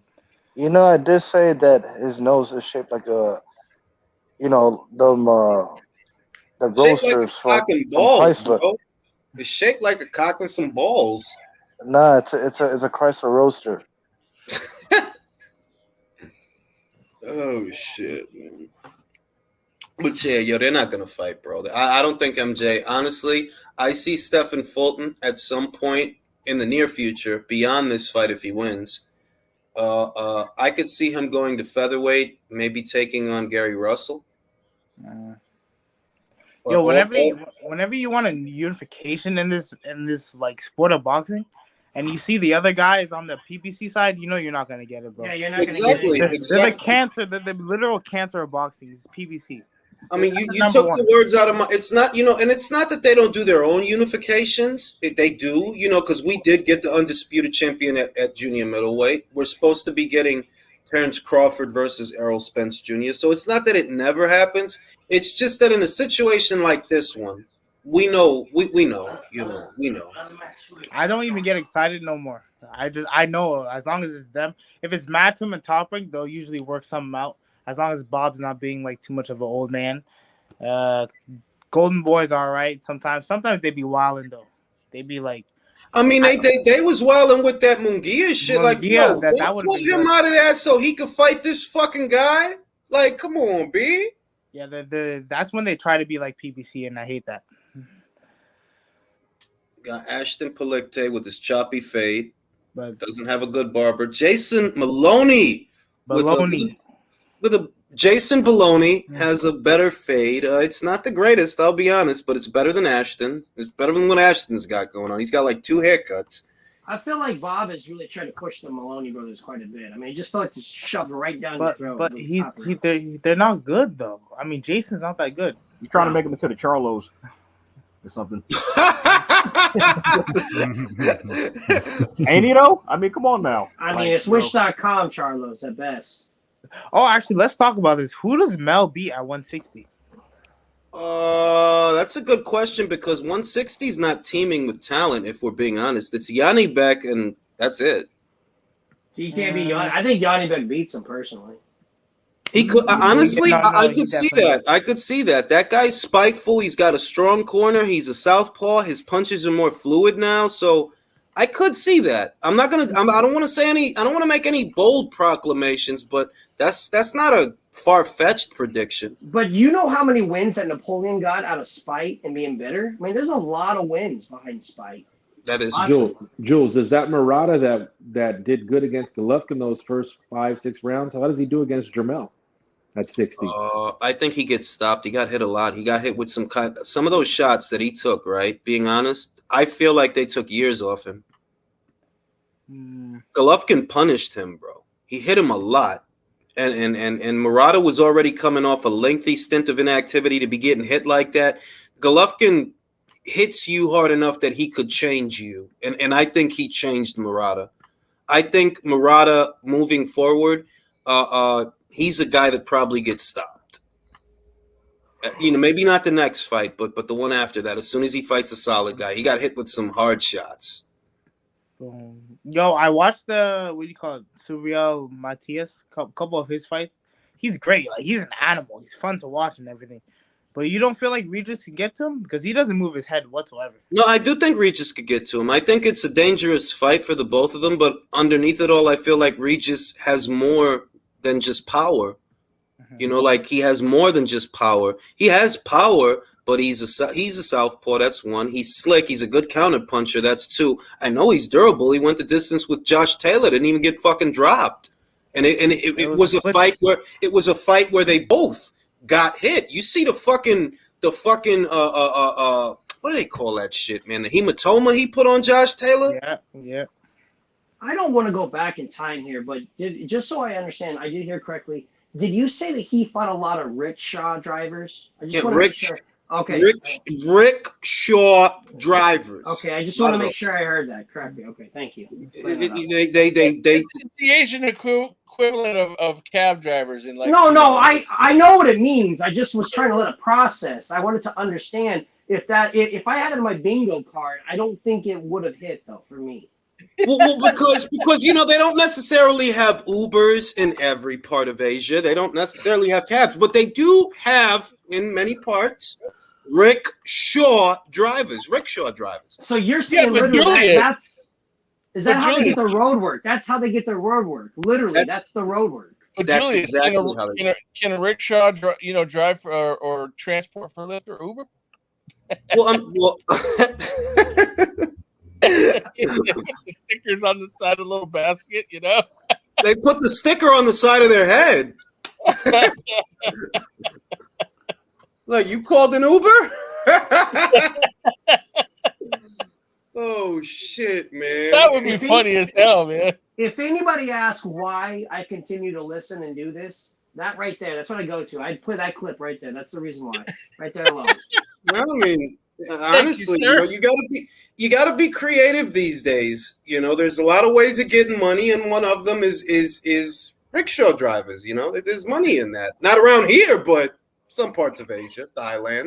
Who knew Julius would educate us on rickshaw drivers, man? Right, man.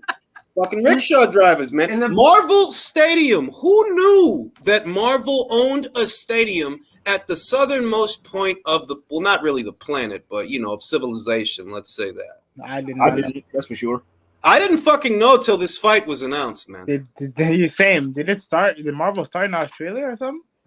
No, Marvel started in America. So a guy, in New York. A guy, Stan Lee. Well, really, his name is Lieberman, but he shortened it to Lee. Stan Lee, but it's Lieberman. And him and the other guy started Marvel.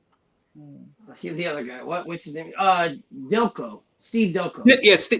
Ditko. Yep. Dilko, but Ditko's fine. It's like me saying Tio. It's fine. Same deal. Dildo. Yeah, Steve Dildo. Yeah. Do you think Regis gets a good fight before the end of the year? I really hope so, man. Probably not. He's with Pro Bellum. See, this is the thing. He's with Pro Bellum, so they can get him fights and they can keep him busy. But as far as the top guys fighting him, I mean, just ask yourself, why would Jose Ramirez fight him? Why would Teofimo fight him? Why would Josh Taylor run it back with him? And I want him to get fights, but when I think about it, it's like you don't have any leverage to get those guys in the ring. You're not in a mandatory position, The mandatory slots are all but full right now. You know what I mean? So it's like, unless he can force someone. Who has the IBF one? The IBF is Ponce de Leon and something Ponce and Subriel Matias. That was the guy who actually founded Florida. The other guy you're talking about. He's still fighting. He's been around that long. Yeah. And basically, it's gonna be Subriel. My prediction: Subriel will win the fight. He will become the IBF mandatory challenger. We already know Alberto Puello and the other guy. That's the WBA. By way of the WBC, it's already Jose Zapata. By way of the WBO, it's looking like it's going to come down to Liam Paro of Australia and Jose Ramirez, number 1 and number 2. All the slots are full. They can easily make Jose Ramirez and Regis. Bro, Jose's not just going to – I mean, I don't want to say that Jose's running from the guy. I'm saying – but I will say Rick Merrigan – you see what happened with the Conor Ben fight, and I want to say that I actually thought that was a winnable fight for Jose. It's not Jaron Ennis, you know what I mean? Like moving up for Jaron Ennis. Like nah, you could give Conor some problems. You could. You're big for 140. You'd fit right in at welterweight. He's a terrible guy, and you see what they did with that.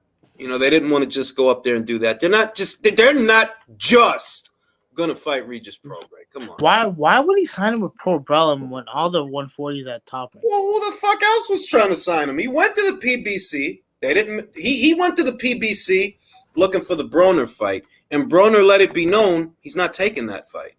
He said he's not taking that fight.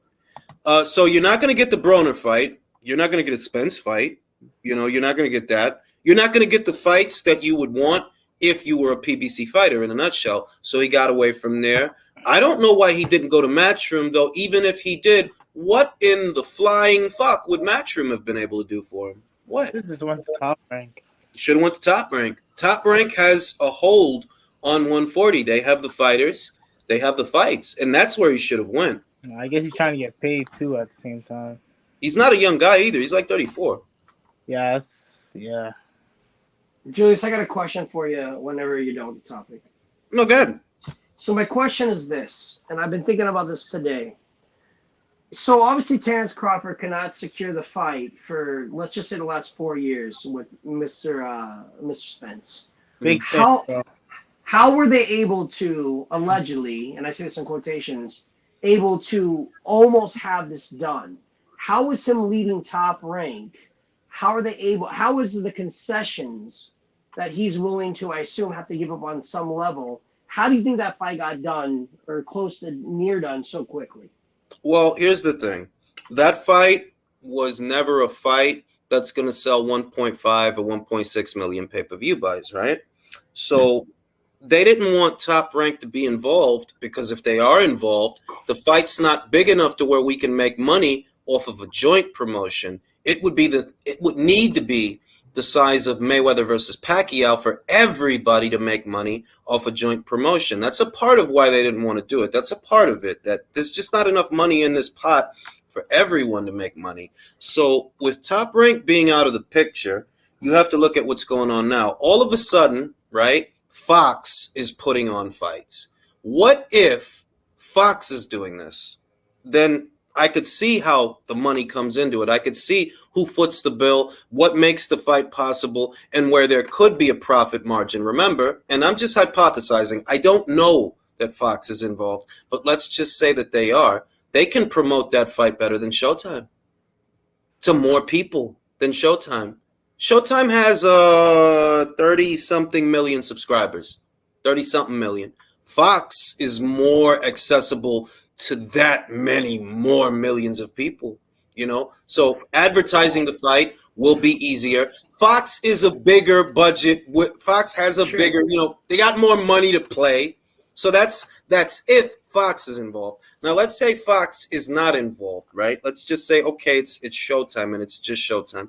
Well, Showtime did conjure up the money for Canelo versus Plant, right? They did. Yeah. This fight don't cost what that fight costed. Polite just got dropped. Dude went Yeah, down. these guys are getting Holy at it. shit!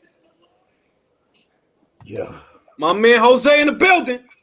De lo mío, Fuck. que lo que. Not the biggest fan, but I got Haney. People acting like Kambosos just went through Lopez. Vamos arriba, es la verdad. Él lo tumbó y ellos no se recuerdan que el diablo. Oh! Polite. Wait, what minute are you guys at? What minute are you guys at? Polite. Thank you. Maloney got his payback. Shit. That was a rickshaw. That was a rickshaw accident, gentlemen. Rickshaw Hell accident. yeah. So let's say that Showtime, you know, because what we also have to look at is, okay, let's say Fox isn't doing this. Let's say it's Stefan Espinoza doing this. They did conjure up the money for Canelo. They did. And if you look at what's going on with Spence, because there's a lot of angles to this situation, right? That you have Stanionis by way of the WBA. You have Jaron Boots Ennis by way of the IBF, right? They're breathing down the neck. These guys are at Spence's neck. So why risk putting him in there with them, these hungry, young, unbeaten contenders? Why do it when, you know, we might as well make the Crawford fight? He's a free agent. It's a bigger fight than those fights. You know, win or lose, it's a bigger fight than those fights. Because they can end up doing like a trilogy. Even if the first fight turns out to be decent, they can do it. They can definitely do a trilogy. And so even he doesn't have to fight those young lions coming for him. Yeah, because there was a delay in their plan. You know, like you see, Bob loves this kid, man. He fucking loves this Bob, kid. man. He I'm saying- ran out the ring and hugged Bob. Because to know Bob is to love Bob. He's all our uncle. He's my uncle. He's your uncle. I love Bob. The thing is, there was a delay in their initial plan, and you know that because of the car accident. You know that because of the retina injury. Whatever they had planned, it got pushed back. Mike is that? Oh, no.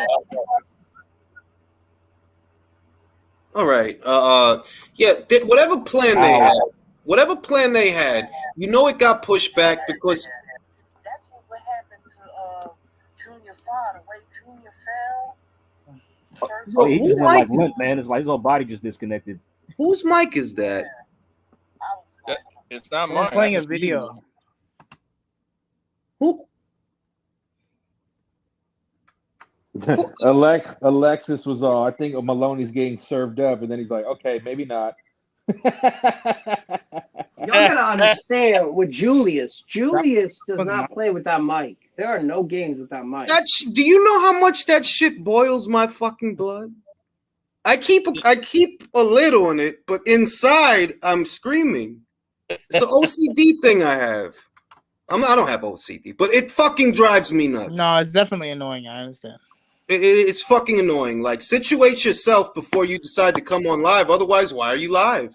It's one of those things. It's one of those things. The worst thing about him winning is we're gonna see 5 more fights with him again. This is like Bob's like grandson or something. So how long?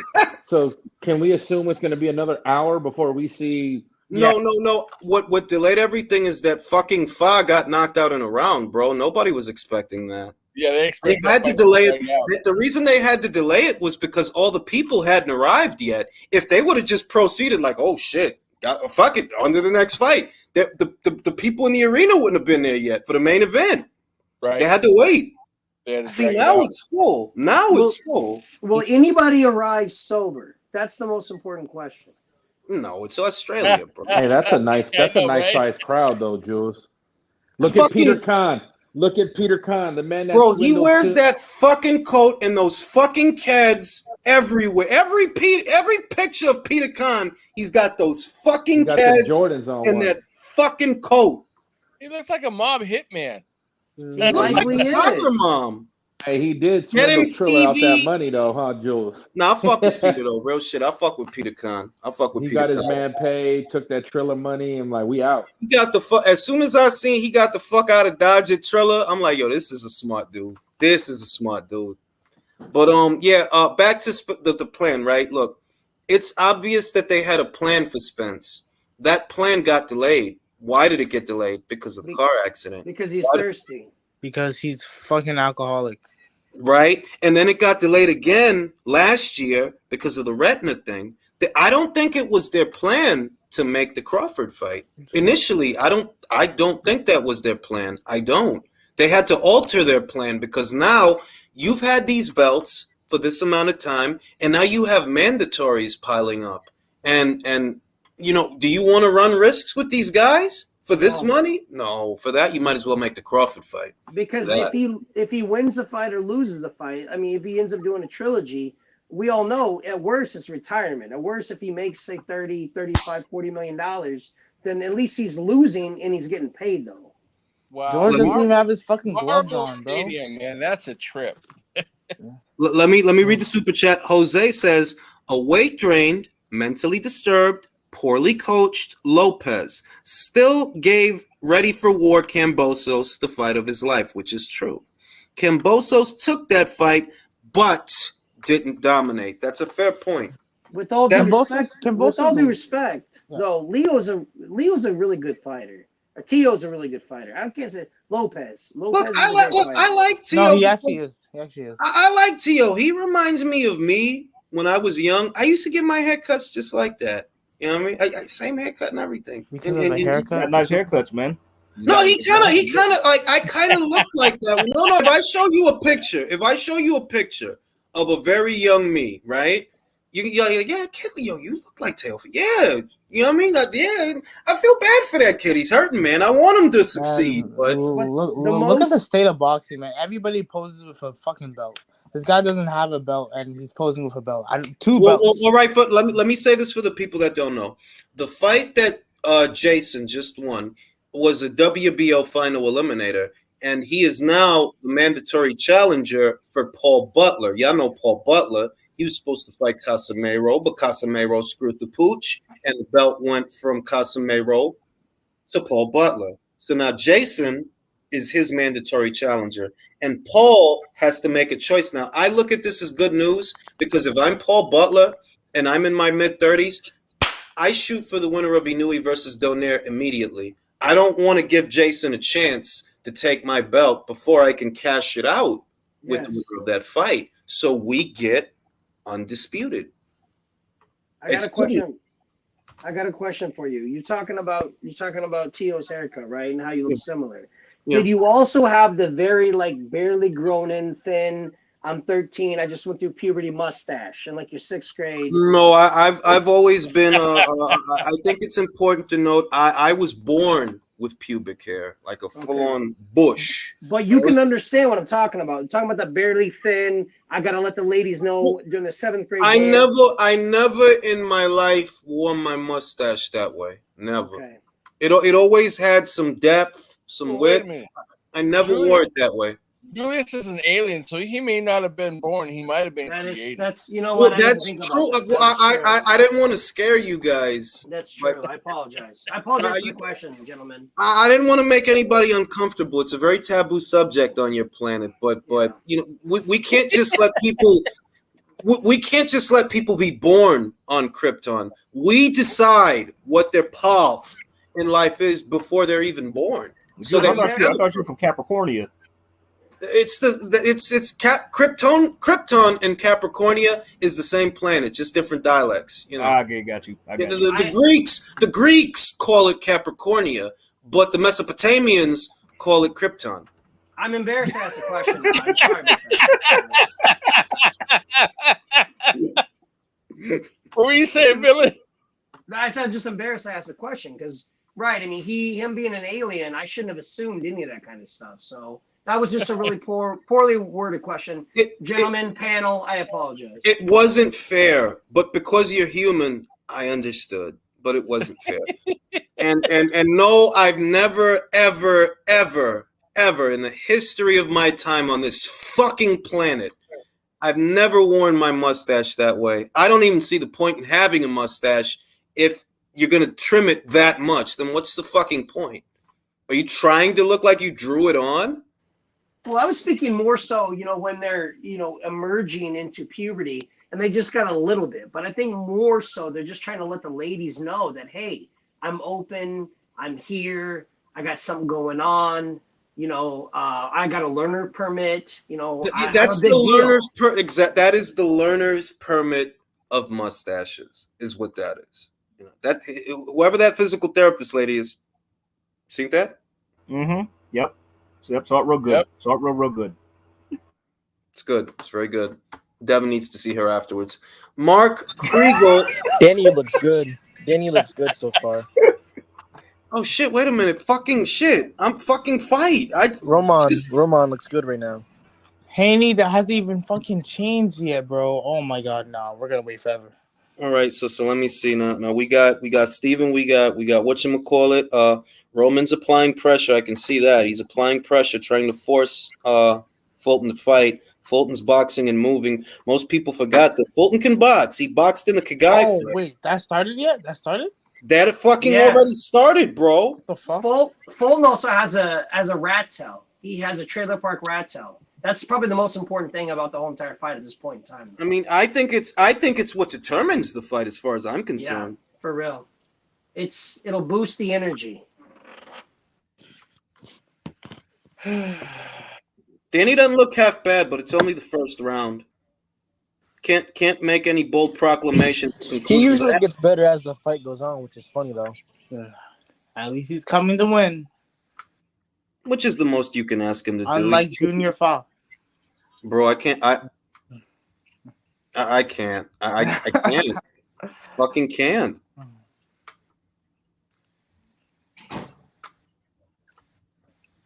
Yeah, Fulton's moving pretty good. Yeah. I mean, he's staying out of the way of the punches good, but I won't lie. He looks somewhat uncomfortable.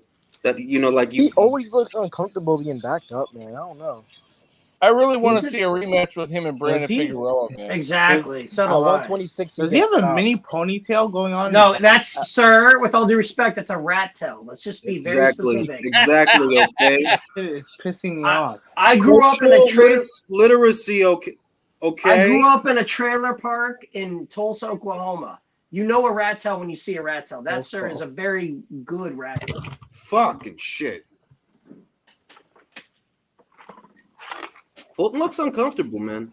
He needs to land with authority. I give that round to Danny. Off activity. I didn't see Stefan land anything of substance to where, okay, you're being backed off, but you're getting off punches. I felt like Daniel won that round. He just did a lot of movement. Yeah. Fulton is not, in my opinion, the most exciting guy to watch, but technically he's a pretty sound boxer. You got to give him credit. I would say it depends. It depends on the man opposite the ring, because the Figueroa fight was all right, and the Angelo Leo fight was all right. The Arnold Kagai fight was a snoozer. I felt like he lost to Figueroa when I scored it, but I'm just one man. It's my opinion. Well, it was a close fight because they were hitting each other really. Yeah, it was close. It was close. Like, if you tell me you had Figueroa winning, I could see how. And I only endorse it because I picked Fulton to win, so I'm going to pretend that I don't think he got robbed to qualify my prediction. I was just a little ain't nothing annoyed wrong with with it. Fulton's reaction at the end of the fight afterwards. You know, I mean, it wasn't even close. I Yeah, like the Or not reaction Fulton, on I the meant story, if I'm being Figueroa's. honest. I meant So, Figueroa's. I'm sorry. I meant to say Yeah, Figueroa's. but you know what? Brandon needs to stop swimming in the kiddie pool and go up to fucking 126, bro. he's Guy fucking that size, huge. He is guy that massive for size that don't weight. belong at 122, bro. Being He is real, massive. He look like a Yo, fucking Roman is featherweight there. already landing lead power shots. bro. Didn't Let me Fulton find call out he out about to be a Naoya? unified champion again. Ain't that about a fucking bitch? Can you imagine if we get well, there's a fucking rematch clause, which is so damn annoying. But if we get fucking Roman versus MJ2 for undisputed, that would be some shit. Well, first Daniel will have to leave the PBC and go back to Matchroom. Is he going to do And- that, no, sir. or is he going to sit there and just sit there and be there? Didn't Fulton call out Naoya at one point? Oh, yeah, he did. He said he's waiting for Naoya Inoue to move up, which I didn't like because you know damn good and well he's a top-ranked fighter. So what the fuck? Good body shot. Mm-hmm. They're saying right here on ESPN that the Kambosos fight is they were had at a clock 11:30 and counting. So you gentlemen got at least 15 minutes before they even make the ring. So you're talking probably left hook to the 25 body. 25 minutes Well, before they actually fight. That's why I'm happy we're able to see the Fulton fight at least. Yeah, we got this. Yeah, it worked out perfectly because while we're waiting for that, we could watch this. Man, unless they're doing a unification after, I really don't care. I do agree with you. That kind of takes the energy away from the fight. The fact that it's not build up towards an undisputed champion, that you feel like, look, even if regardless of what happens, it's not for undisputed. You know, This is a nothing fight, bro. This is two fighters getting paid. That's all it is. Sir, there's a guy with a rat tail. This is a big fight. Oh my god. Well, hey, at least it's a fight though, and we get to watch it. You know, it's true. Tom Browne has the longest face. Thumbs. Tom Browne has the longest face in boxing. Look at his face. He's right there. Do you mean Al Heyman 2.0? We all know that Tom Browne is really Al Heyman. Al Heyman is not like a real person. Not a real person. I tried to Google a picture of this guy, bro. It's hard to find. I don't know where it's the right guy. He's like the Wizard of Oz. Like, there's really no like photograph of the dude. It's just an idea. There's some little guy behind the curtain, like doing his voice and all that, and you know. I heard he's a fortune cookie machine. Yeah, more than likely. So does that make wait? Hold on. So does that make Jamal Charlo the Cowardly Lion? Exactly. Has anybody checked on Leo? Is Leo doing okay? Julio Santa Cruz? Guy, bro. No, Leo in the chat. Oh, okay. I thought we were talking about Leo. Yeah, Leo's been quiet for. Hey, Leo, you still there? Leo's the smartest guy in the chat. He is. No, I thought we were talking about Leo Santa Cruz. My bad. Honestly, Leo. I did too. I did too. I mean, our Leo, the Leo. Leo, are you okay? Yeah. I'm eating something. We're just checking on you, Leo. You've been so quiet, man. Leo's like the wise dude that walks in and drops like nuggets of just like intellect. Look, Leo is the Gandalf for the shit. Basically, Leo is the Gandalf for the shit. I don't think anybody here wants to be Frodo, so there's at least 3 Aragorns. Who's that Precious, the little alien type? What's that dude's name? Ricky Smeagol. Ricky is Smeagol. Okay. You know Ricky. Yeah. Ricky Smeagol. Yeah. Yeah, pretty. What about PBC fan? Super PBC fan. What's he? Those are the Urukai. Oh, okay. Urukai. He's Urukai. Yep. All right, now he's jabbing more, and he needs to do that. Instead of just moving around for no fucking reason, throw some punches. Back him off, because right now you look like a track star. Every single time I watch Fulton, he's always fighting off his back foot, and then he wins. I don't get it. Well, right now he's at least throwing punches and fighting off his back foot. He wasn't doing that in the first round. He was just moving around. Yeah.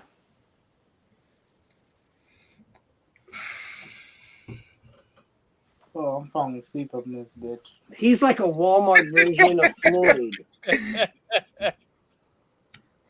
No. I like Stephen Fulton. I don't. See, I'm the polar opposite. I can't stand watching him fight. Yo, I will say, I know we think Devin's boring to watch, But I can watch Devin, bro. But who I can't watch forever is Shakur. Like I can't watch. Sir, that's blasphemy. Nah. It You depends. can't talk like that. It depends on You'll be how he's sanctioned. fighting. But like if Shakur versus Oscar, bro, I can't rewatch that fight. Honestly, It depends on who he's fighting because certain people will bring the best out of him and other ones Styles won't. make fights. that's Yep. true. Yeah. So you never really know with him. Like him versus Subway Aaron, makes I can watch sandwiches. that fight. That's a good fight to watch. But him versus Oscar was sleep, bro. I didn't even No. finish. I just You know watched what the you know what you're not factoring. No. You know what you're not factoring in. I'm not sure if you did, but I watched an epic war right before that. So that made the Shakur Stevenson fight look very ho hum to me. I was here with you, bro. I watched. Hey, Jules. Yeah. Johnny D. Rocky in the comments says, "Can I be the kingdom's court jester?" There ain't court jesters in Mordor. There was Lord Sauron. Man, Danny is working, bro. Danny is working. Oh my Game god! looks good. So some guy got it right in the chat. Okay, it's gonna be Tank versus what's his name? Isaac next. Cruz #2, and then it's gonna be Tank versus Leo Santa Cruz #2 after. No, it'll be Isaac Cruz 2, then Rolly 2.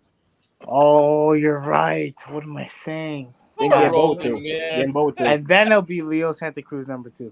I'm not Why gonna do lie. I feel like they're just taking advantage of Rolly?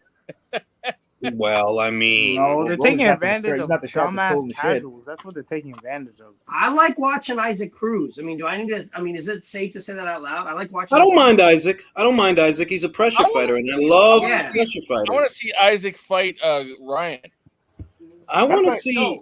Matter of fact, let me ask you guys something right quick. Who do you I think? want wait. I want Rolly Romero versus Isaac Cruz more than I want to see any of them fight Javante. Yeah, Jules, that's the thing. Genuinely good fight. Who do you think hits harder out of those two, Cruz or Rolly? Oh, Cruz. Rolly. No, Rolly. Cruz. I think Rolly. I think Rolly does. Here's why I but asked. think Yep. Cruz has a better gas tank. Agreed. Yep, absolutely. Oh yeah, that's true. Yeah, facts. I could probably go like 24 rounds. Yeah, because there is an John- inverse correlation between IQ and punching power. That's So true. Rolly has to The lower have- the IQ, the Yeah. higher the punching power. It's true. This fight's in what, the Armory? Where's that? Minnesota, right? Yeah, it's Yep. Armory. Yeah, They're staging a lot of fights out of Minnesota. Yo, Yeah. they keep promoting Devontae as if he's a kid, and like, bro, this guy's like 28 now. Yeah, Bro, that dude pushing 30, man. He's a grown no ass spring man chicken, now. man, for a This guy boxer. became a champion in 2017, bro, and hasn't done nothing. You can Bro. understand these casuals don't pay attention to shit like that. Hey, That's true. John D. Showtime. Rocky says this is outrageous. No court jesters. That's BS, y'all. Better round for Fulton, the third round. He was fighting on the fly. He got off a couple of good shots. How is Showtime able to lie and announce Tank as 3-time, 3-division world champion? Like, what People the are fuck? I stupid. know. They People should, are It's a stupid. con job. Shit It's a con pisses job. me no, off, they bro. should be Yeah, able you to know do what? that. That's why they're taking advantage of the casuals at, man. I mean, because they fight They on should that not shit. be allowed to do that. Is it bro. me It's or a is contract. Fulton? Is it me or is Fulton soft to the body? I think he is. Did you see him between fights? Oh, He gains yeah. a lot of weight, bro. Yeah. A lot. Not good. But For he's Cool not Boy. looking bad, though. He's not looking bad. So far, no, but yeah, you gotta watch that. He's jabbing more. He's getting off counter shots. He's not looking Good bad body now. shots by Roman. Is Roman undefeated or does he have one loss? No, Roman lost 2 fights. Okay. Maybe Yo, 3, I did- think. Did you guys haven't know been stopped? Tank? You haven't been did you stopped guys or is know- on points? Never been stopped. Okay. Did you guys know Tank did 2.2 million pay-per-view buys the other day? No, it's It false. was 3. It was Man. 3. No. Man, You guys are congratulations all to the wrong. boy, man. I'm so proud of him, bro. You guys are all wrong. He did 5.7 million. You didn't hear that right. That was in 5.7. Kazakhstan. In America, Oh, he did 3. Okay. That was a nice right by Fulton. Y'all see that?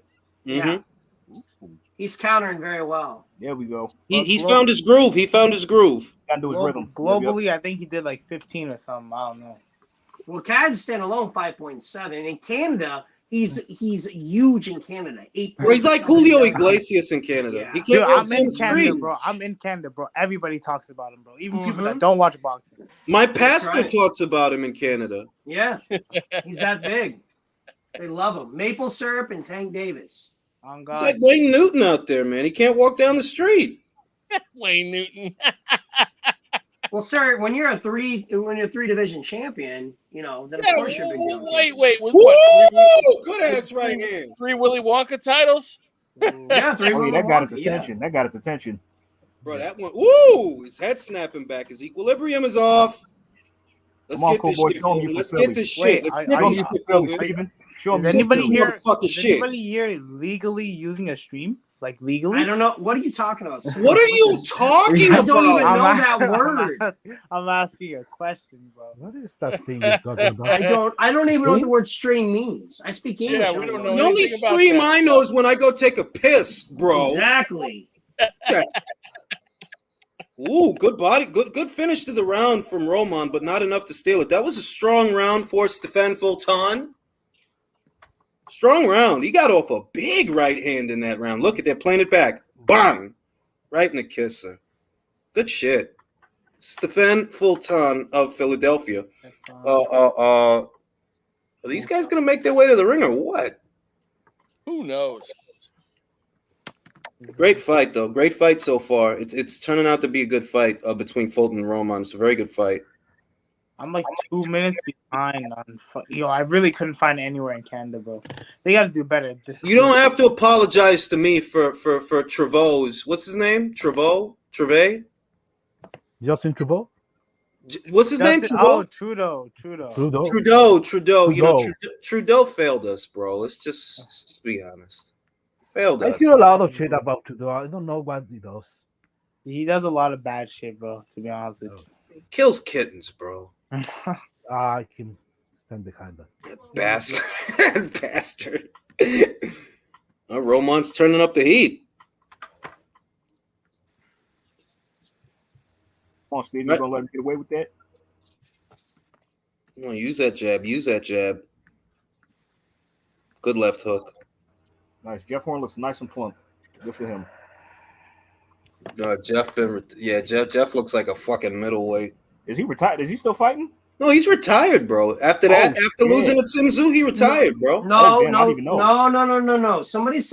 Somebody reported that he was looking for the right fight. I was watching ESPN earlier, and they asked him, "Are you retired?" He said, "No, I'm quote unquote looking for the right fight." So Yeah, he's fucking retired, bro. What's he gonna do? Come out of retirement for Michael Zarafa again? Like, what's the right fight? Well, a buffet is the right fight, and it looks like he's winning. I agree. Yeah. I got him If by he way wants of to fight, if he wants to fight diadiabetes, yeah, that must be the right fight. This guy looks like Matt. Tell me this guy doesn't look like Matt Damon, a fat Matt Damon.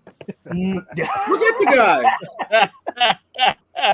I mean, fat Matt Damon. Let me ask you a question, Jules. You got $7 million in the bank account. Tell me you're not going to become fat Matt Damon. Bro, of course I'm gonna fucking become fat Matt Damon. I'm not stupid. I'm gonna take a picture of this guy.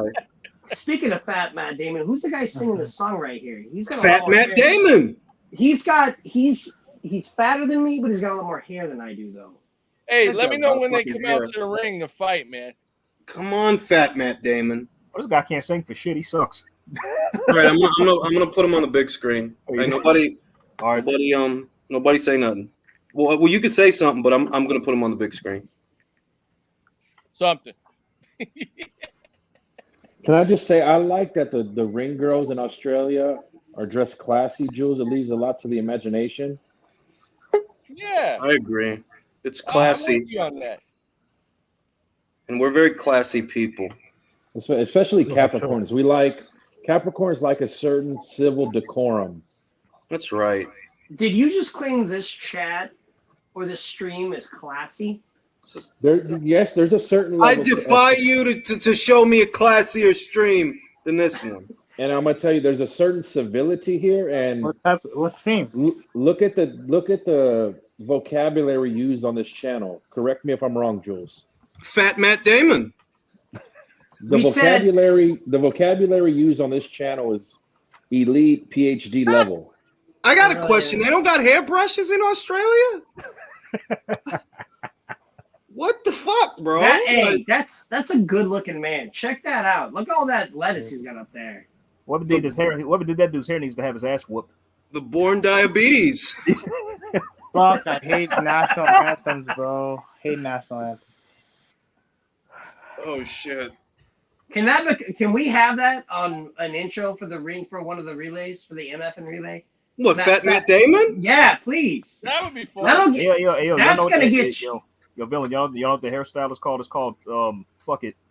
Yeah, exactly. Really? You know how He many? looks like he rolled out of bed to sing the national anthem. It looked like he just woke up and threw on a suit, man.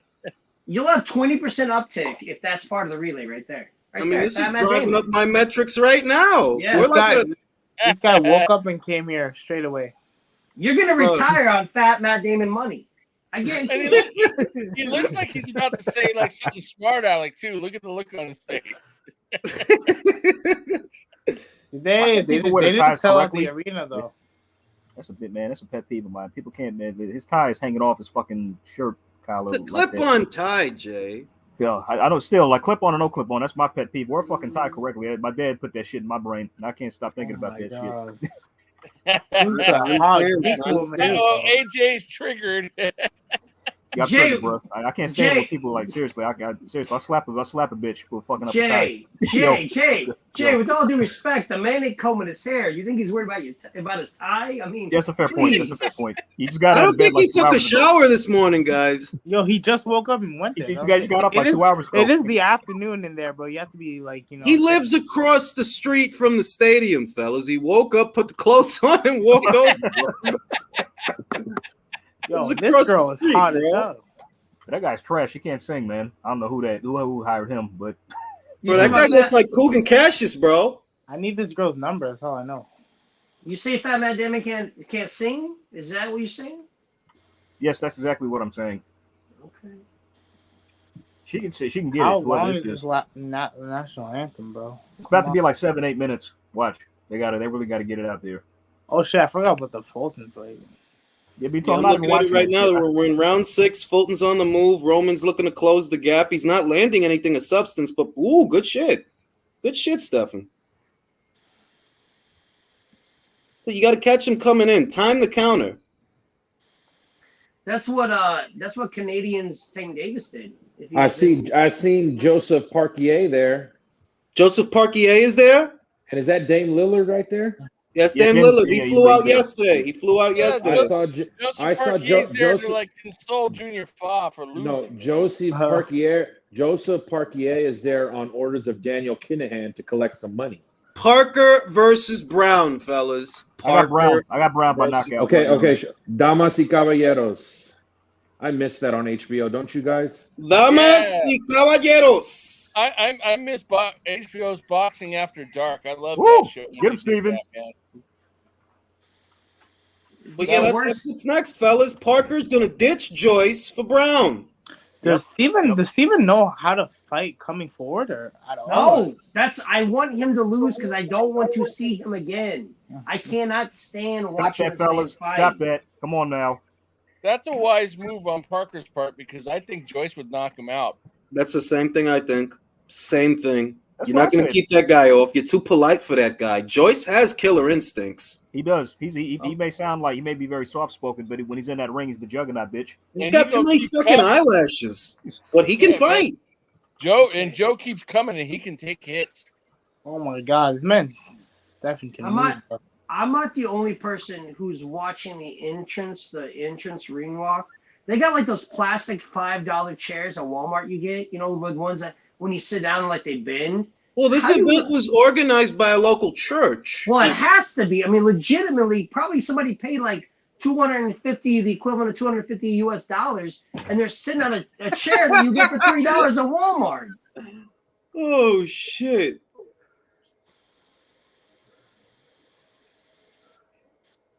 They got a lot of people there, though. They do got a lot of people there.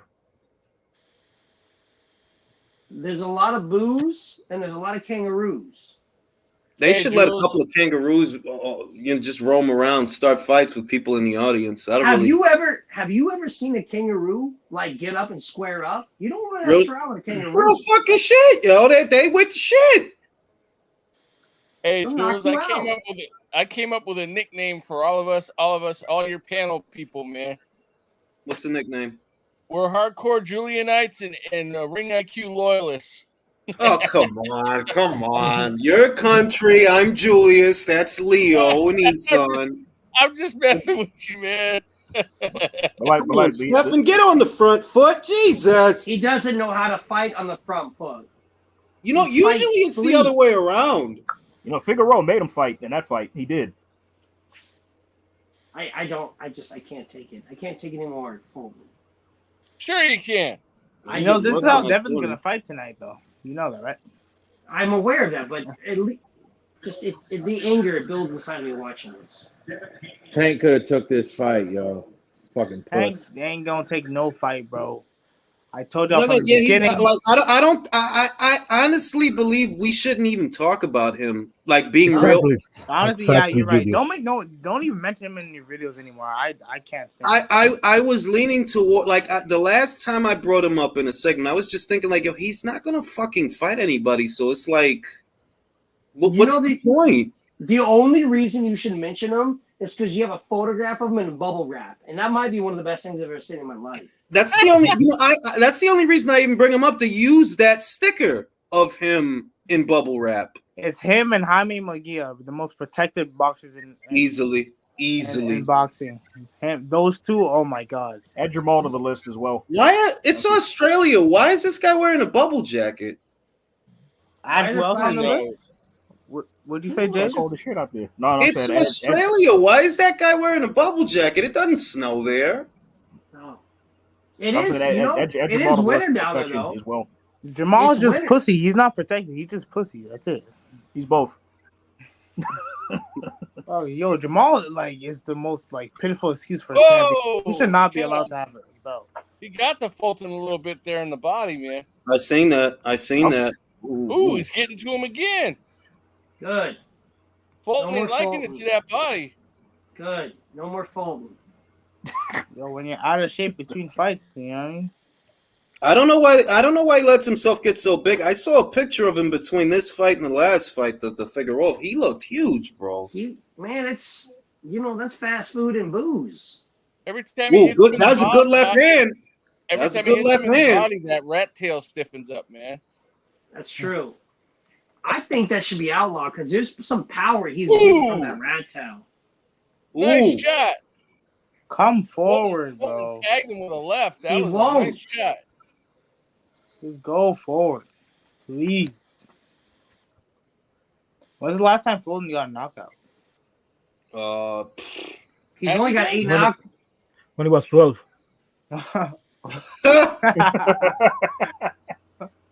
Has Fulton never been knocked out? No, he's undefeated. Never lost, yeah. That's what I was gonna say. He finished that round strong. He looked uncomfortable a little bit there towards the end, but he finished strong. He got off some clean shots. When I can see he's ahead, he's winning so far. So yeah, that's how I see it. Like he's moving around a lot, but that's really taking something off of Roman's. Roman's not landing that much. When he is landing, though, he's getting his attention. Though those body shots, you don't like those shits. Roman needs to concentrate more on the body, man, instead of the head because he's moving so much. If he does that, he'll slow down that movement and then be able to move the head. Yeah, go Devin. Who do you guys want to win tonight more, though? Because I like both of them equally, but I'll probably say I want Devin to win more because he had to sacrifice a lot. Well, I just like that he's setting an example, and I want the example. I want it to work because if he sets that example and it works, the young guys won't be prima donnas moving forward. But if it backfires, then they'll be like, well, I don't want to go anywhere. I don't want to do anything. Hey, I got a question for you guys. Right now. How many of you guys think that Jamal might actually possibly lose to Suliecki? It's possible. I don't, but I want him to. I don't, but I want him to, though. 0% it won't chance. happen, but I wish. I got a question. So let's say Devin wins the fight, right? Does he fight Loma? And if he does fight Loma, what's his chances? Kambosos already said that he's going to fight Loma in Australia if he wins. Does Loma beat both of them? What's your opinion? Look, honestly, if it were, let's say it were Devin and Loma tonight, I go Loma. If it were Yeah. George and Loma tonight, I go Loma. All right, that's how I see it. All right. But if Devin wins, honestly, I'm wondering if there's even going to be a rematch because he looked gaunt at the weigh-in. That looked like it was a hard cut. So I don't know. He looked skinny. His face looked skinny. Mm-hmm. But I will say, if Loma comes back and he's even at like 80 or even 75%, he beats both of them quite easily. Yeah. No. I'll say he destroys George badly. He humiliates him. Nah, George is man, not that good, bro. For being honest, he has like 3 split decisions in a row. One of them is Teofimo. Yeah, that's okay. But he has a split decision with Lee Selby and Mickey Bay. It's just I not want to that see good. Loma rematch Tio, man. I think they need to fight again. I wish they would, but it's not going to happen. Loma's not going to go up to 40, and that's where Tio is now, or that's where he's going to be. So, right. I mean, I don't said see several Loma times doing he's too small for 135. He said so himself several times. Yeah, like he said he felt the size difference in the Linares fight, and Linares ain't even a big 135, but he's bigger than Loma. Said Luke Campbell gave him a run for his money too. Gave him one of his toughest fights. Oh, that was a good fight. What y'all think about Devin's energy? Look good? Yeah, he looks confident. He looks happy. He looked confident. If I'm being honest, he doesn't look worried. He doesn't look nervous. He doesn't. He's a very, very good complete boxer. He's Now watch got him. some really good skill sets. Watch him be just like Ugas, how he was smiling and shit, going to the ring, and then when he gets in the ring, does nothing. I'll never forget that. Ugas is 57 years old, though. He was smiling and everything going into the ring. Like, yes, I'm so happy to be here. And Dog, with the funny shit. He just froze. That's all he did. The funny shit is that Teofimo could have had this big fight in Australia over a year and a half ago. No, but that's what I mean, Drew. That I'm like, I kind of want it to work out for Devin because maybe then American fighters, the young ones, they'll see that like, yeah, you can win abroad, but you got to show the moxie, you got to show the gusto to want to do that. Because remember, Shakur was offered Josh Warrington, bro, and he didn't. We didn't get the fight. We didn't get the fight. Real quick, even if he wins, how many do you think would actually still have the balls to do what he did? Not many, unfortunately. But some. If he loses, how many are going to want to do it? Zero. I could see Shakur doing something like this. Yeah, but he's got the skills to back it up and do it, though. That's the point. And he doesn't have the fragility because one thing about Devin that's a recurring theme is people feel that he doesn't take the best punch. We're gonna find out tonight. Linares in that 11th round. What part are you guys? What are you guys at right now? What do you guys see? George is making his way to the ring. He's got 2 flags. He's got an Australian flag and a Greek flag. Yeah, because he's part Greek. Oh boy. He comes from the Kambososes of Calliope.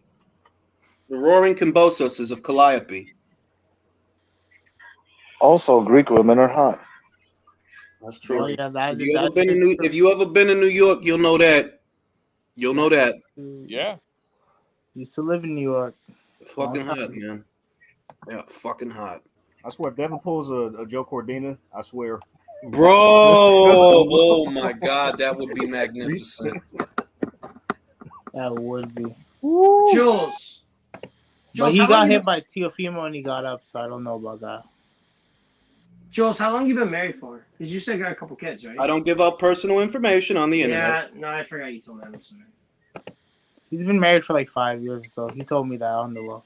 I told him that it's true. We had a conversation. We swapped social security numbers.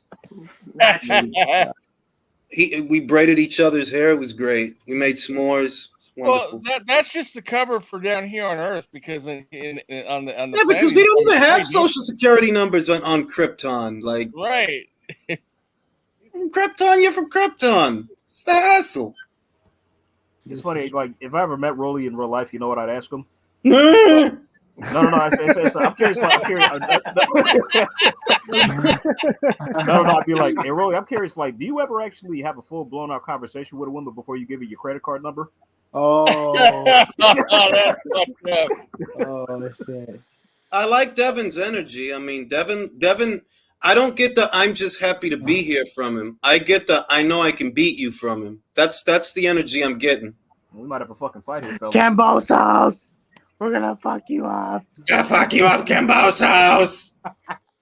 Yo, Oh I my swear he was God. drunk. You know when he was attacking like Loma when he was drunk, like after the Pedraza fight. That's what it reminded me of. Like I'm pretty sure he was drunk at that time. For that video, you know when he attacked him, that shit was so funny. That shit was wild, bro. That dude is a maniac. Kambosos. That's the best trainer in boxing, though, for being Go real. ahead, Devin. Easily, he's like a new age Customato. Go ahead, Devin. Shimmy. That's right. Show him why you're there. Are they out to the ring right now? Are you not watching the fight, sir? I'm watching both. I'm I have switching a quick over. question. And you really don't have to watch. I mean, never mind. Quick question about Terence Crawford. Okay. Okay. How many southpaws he has fought besides Indongo? Do you remember anyone else? Felix Diaz. Felix Diaz was a southpaw. Well, Yeah. Who And else? he only stayed in southpaw for that fight to show that he was better at southpaw than him. Other than that, that's the last southpaw he's actually fought. Actually, I'm pretty sure. I'm sure there's more than that. I That's, feel like I'm forgetting someone. no, I Don't remember any. don't know if he's anyone fought else. anymore, but I know that's the last southpaw he's fought. That's all I know. When was that? That was like 2014. Yo, Crawford used to be so active, bro. Like Spence really like ruined this guy, bro. Waiting for that fight, man. You really ruined his career, man. Not ruined his career, but like really. But it could have hurt been. I know what you mean. Like it could have been just. There could have been more, man. Because if you look at his record before, he used to be really active back. Yeah, when he was with 2013. When he was with fucking Top Rank, and they could get him fights, but as soon as it's like it's the politics more than anything, man. Now, if you go in comments, just people are mad that he's undisputed because they don't know how much work he was putting in before. well, it's just going to 147. Unfortunately, just derailed his career. I hate to say it, but he was, like you said, he was very, very active at 140. He had a lot of good fights. He was, he was so good at 147, but it's not his fault if they're not going to give him the fight. Look, you can't play a game if someone's not willing to play the game with you. Yeah. I mean, a lot of times there's people that they take it out on him or they kind of blame him for it, and it's like, well, if they made an offer to Danny, they made an offer to Thurman, they wanted Spence sooner than later, but if they didn't want to do it, what the fuck can he do about it? What? The question that everybody should ask, who is a Terence Crawford doubter or hater, is which fight has he not fought? Who has he said he's not going to fight? Yeah. Who has he denied? That's the best thing. He'll put anybody in the ring, he's going to fight him. Damn.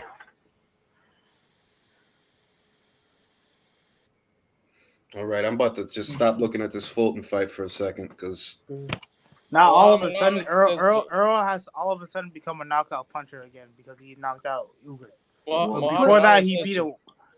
Again, with all due respect to Ugas, he's got a lot of heart, but he went life and death, with Porter. I mean, I hate to use the word gatekeeper, but he's that kind of guy. He's a gatekeeper. That's what he is. Look, That's what he got Porter elevated. He got elevated to champion because Manny was away. Correct. And with all due respect, Manny was 64 years old, about to get Social Security. So please, I mean, let's just deal in reality. He was signing up for his pension, actually. Right. Can we cut the crap? Come on, man. Ugas is a good fighter, not a great fighter. Dang, All right. Muhammad says Here we go, fellas. Here we go. Here we go, man. 30 a.m. there. He says Come on, Devin. Okay. Get it, man. Let's get this money, Devin. Fucking Lucas Browne out here winning fights. Here we go. If a crackhead can win a fight, bro, you can do it, bro. Did someone just do the dupe to the dupe? Punch him in the dick, Devin. Punch him in the dick. The That winner has baby to with fight the Rolly. with the headset Kick on. him in the nuts, George. Wait, are you guys starting round one yet, or like what do you guys at? They're waiting. They haven't rung the bell yet. They're waiting. The I winner has to think fight I found Rolly. the right stream where it's at the right time. What are you talking There about? we go. Stan? Round What one. time Ding are we? ding. Round one. I think Country's 1 minute ahead of me or 30 seconds ahead of me. I don't like this. Devin shoots a jab. Okay, I'm a couple seconds behind if you guys have started yet. That's what she said. It's on. I'm about 30 seconds behind then if I had to guess. Well, Devin's starting out with a little bit of a jab. They haven't even got on the ring yet for me. They haven't even There started you go. punching yet. Now, okay, now they're gonna punch. Another side. Another jab by Devin Haney. So far, he's controlling things Bro, with the jab. the Devin shoes is mad ugly, bro. I just have to say that off the bat. It's like Jordan 11s, but made into boxing shoes. That's horrible. Yeah, they look pretty bad.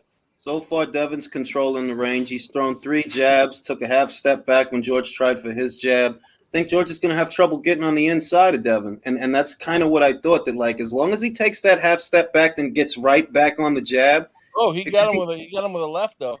He got yeah. He touched him with that jab. I just seen it. Yeah, he backed him up a little bit. My thing is with George, his front foot, he keeps it really like heavy, bro. It's not like very mobile. Yeah. Well, he wants to load up. He wants to And drop a shot. he keeps it stiff and like he's not even bending down on it. Good jab from Devin. Good jab. Yeah, George has to get off that line and give a little more head movement. Oh, there goes a. Come on, fellas. Come on, fellas. You can't stand that line. No, with we Devin's like that jab. dirty He's shit. got that long reach, Fight. man. It's a fight. Devin's got that long reach. You know, you stay on that line, you're going to get hit with that jab. Good jab from Devin.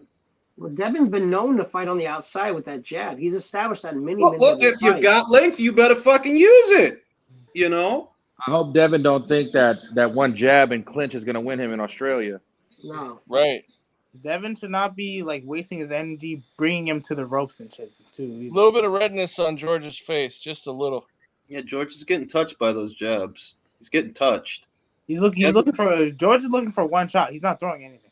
Exactly. He's looking for one big punch. Ooh, I'm not even good shit. That was a good exchange right there. This isn't the Lopez fight. I don't think. A little bit of gyro meat in those hands. A little bit of gyro meat. A little bit of white Oh, sauce. get this fucking ref out of here already. Yeah, What man, the fuck come on. is You're in ref doing, Australia, Jules? ref. What the hell are you doing? Let him fight, for God's sakes. He's reffing. Let that man ref. That ref looks like his shirt collar's too tight. That ref looks like the guy. That ref looks like Gus. Why from, is he from Breaking tied Bad? up? You know Read what? under that thing. You What know is what? he doing? That ref's shirt is ugly as hell, too. That's Gus from Breaking Bad. It's the same guy. Oh. Bro, why are they cutting off the first? What the Yeah. fuck? It's They round cut it off one. right before the bell ended. Bro, man. why are you showing a commercial of a dude in a tight ass shirt? Good Man, round Yes, to I'll go, tell dude. you. I don't want to see a inch. Was the round over? I hate unprofessional reps, bro. I just hate it with a passion. Yeah, I think Haney got that round. I gave that round to Haney. He definitely did. Well, we wouldn't know. We missed 2/3 of the round. Could you imagine that 1 second like George landed and knocked him out? That's what I was He wouldn't about even to know. say. He wouldn't even know. That's what I was about to say. That would be like That's what I was junior, about to the say. junior fall moment, man. Like, what? I think it's safe to say Fulton won this by points. Yeah, yeah. Great. More Fulton. Great. Who the fuck cares? No new notifications about the vacate and nothing. Nothing happens. Can Fulton retire so I can be happy? He's not going to. Fulton's sticking around, fellas. Get used to Oh, it. here we go. Here's the My round All right. two. Round two. I gave that last round to Devin. I gave the first round to Devin Haney.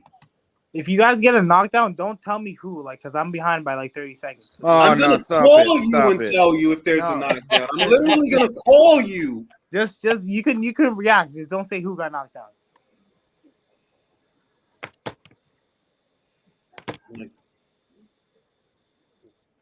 Oh, there goes George Good defense throwing from some Devin. good punches. Good defense from Devin. Yeah, He's good. styling on him. He's styling on him. Puts that Devin jab out hit him there. with a jab. Okay, Oh, this George is is the thing starting I to was duck a talking little about. bit. Smart man. What'd you Kambosos say, is Leo? good. This is the stuff I was talking about. Kambosos is good, but this guy is a boxer puncher. Yeah, I don't think he's gonna press the action. I don't think he's looking gonna, for a counter shot, and Yeah. Devin is more of a pure boxer than a boxer puncher. So the window that George is looking for, it's not there. He's looking for someone who's going to commit to a shot that he can counter. But if Devin just keeps touching him with the jab and don't really even commit, Whoa! ooh, Oh, The issue- nice shot. Got him with the right hand. The issue you're going to run into with that is he's going to. You were saying, Jules? I was saying that he doesn't normally commit the power shots, but Oh, He yeah, well. He looks like he's okay. He was going to hit him in the back of the head, man. Not cool. He didn't, but still, the fact stay that on your these fucking American jab and fighters. stop being a dickhead. Let's bring these belts home, please. Oh, he landed on him. What do you mean home? Home is galaxies away, sir. That's true. You're right. I forget. He's been here too long. You've been here too long, bro. Devin doesn't have nothing to get George's respect yet. And he's not going to, honestly. Because He's not going to. He's not He going couldn't to. get JoJo Diaz's respect. He's not going to get it fucking. he's not a big power puncher, man. Well, in fairness, JoJo fought Javier Fortuna, and I think that's where he proved that he's durable. Before, because Javier's a pretty gritty puncher, proven at lightweight, and JoJo fought him, didn't go down, didn't go out. So he's a solid kid. He's solid. But to your point, yeah, Devin's not a power guy, and I think we all know that. Well, the issue being is that Devin's going to just compile points. If Kambosos thinks he's just going to wait and pot shot, you're going to get an 8 round. You're going to be down 6 rounds. So that's not that strategy's not going to work. Are you saying he's going to be down needs based to on know your Devin's opinion, body. And I'm saying that based on what I'm watching right now, Devin Haney is going to put in more work. He's going to score more points, win more rounds. Kambosos cannot look for a miracle shot to win. Oh, round is over. If That that was makes a good sense. exchange. It was nice in there. Like Jules says, scoring it for the home guy, you got to take those into consideration. I agree. I'm trying to be Good shit so far. objective here. I mean, it looked like a 2-0 Haney round. I didn't see outside of that right hand. That looked like yeah. Yeah, I didn't see anything else that George might Outside of that right hand, like just out, and Devin kind of warped into that worrying, troubling moment. But outside of that right hand, does anybody recall George landing anything else of substance in that round? No, Yeah, nothing they else. had a good exchange, that one where they kind of landed on each A other. couple of left hooks. Devin slipped all of Alexis that, though. He says slipped all of round that. 1, Kambosos landed the harder shots. Of course he's going to say that, bro. He wants his prediction to be right. Of course he's going to say that. But can we agree that Devin Haney's very good at compiling points and winning rounds? Is he good at it in Australia? Well, I mean, I'm trying to be Round 3, objective fellas. here. Here we go. Round Round 3. 3.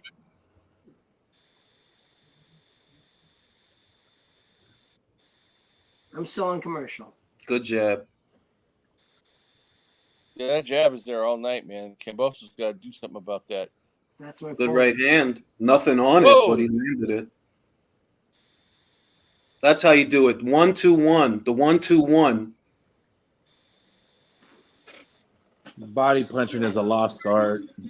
Yeah, he's got to That's how- adapt to the body more. I know. That's the way you get to guys like Dev. You got to go to the body. You got to commit. Yep.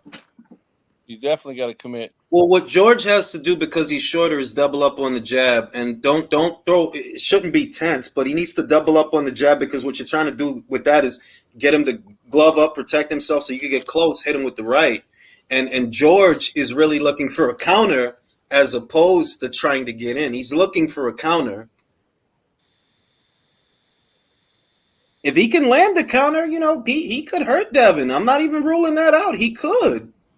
Well, he did it against. Oh, Lopez. there he goes. He went to the body on that one. He needs to do more of that. Oh, Good shot. Oh, nice. Good shit, Devin. Good good shit, shit, Devin. Devin. 1-2-1, man. 1-2-1. Woo-hoo. Nice right hand. Oh, they hit each other, but George caught him with 1-2. George is definitely landing the harder shots, but he's not landing enough. You know, if Oh, Devin nice. wasn't having no problems with his weight, this fight wouldn't be close whatsoever. Like At all. whatsoever. At all. It's the fragility from Devin that worries all of us. That's what. yeah, that's the biggest drawback, that if he gets hit hard, does he not end up on Queer Street like he did with Linares? Though at the same time, Linares, and I've said this, he has the most bankable right hand in the light. He's gonna land that punch. It doesn't matter if you're Loma or Haney. He's gonna land. George doesn't have a punch like that, and if he does, he better pull it out. And Linares timed Haney with that right hand that he landed. He waited until he finished the combination, then he not countered him, but he hit him. I got Devin winning this round so far. Same. Yeah. Yeah, I think he's frustrating George a bit because with his movement. Oh, he is. And he's not committing to his shots. I Big really Bopa hope says, George- looks like they got got the B team on production. How? I say it's the C The team. thing is, though, George should have expected all this movement, though, right? Yeah. Yeah, but even if you expect a movement, you have to be able to do something about it. It's what Orpheus told Neo. There's knowing the path and walking the path. You can know that he's going to move. Can you do something about it? It is only round 4. Round 4, Devin. Let's not talk like Devin has already won. So. Well, I mean, good news for everybody. Stephen Fulton won unanimously, so we get more of him. That'd Thank be great. God. Big Hova says, I'm calling it now. Kambosos looks very lazy throwing his 1-2, leaning his upper body forward, not bringing his legs with him. Gonna walk him into something. What, you think George is gonna walk Devin into something, or Devin's gonna walk Kambosos into He something? thinks Devin's going to walk Kambosos into something. That's what he's saying. I wonder if Kambosos loses. I wonder if he's gonna pull like an Andrew Ruiz. What, he's Oh, gonna I get didn't- fat? He's I going to be didn't a one-hit train, wonder. guys. I'm so sorry. Drake. Fuck He was outta already fat before, just FYI. That's true. He can't get fat if he was fat. He can Round get 4. fatter. Oh, round 4. All right. I see Devin a little bit here. nervous. You guys in are the corner. fucking head, bro. What the fuck? Good jab. Good. Tries for the right. Where's Mauricio Lara, bro? I need that guy to get out. Bro, I love fucking watching that guy I work. fucking love watching that. He's not gonna be pound for pound, but fuck it. Who cares? Who cares? Well, you never know. Fuck, he can clear out that division. Fucking right? Who fucking? I just know he's a fucking animal. His last completely sold me on him, bro. I love watching. He doesn't give a fuck. He just wants that knockout. Bro, he hit the guy so hard the ref fell down. I didn't forget. He literally folded him and the ref fell down. Like, The fucking ref fell down from how hard he hit that guy. holy shit, man.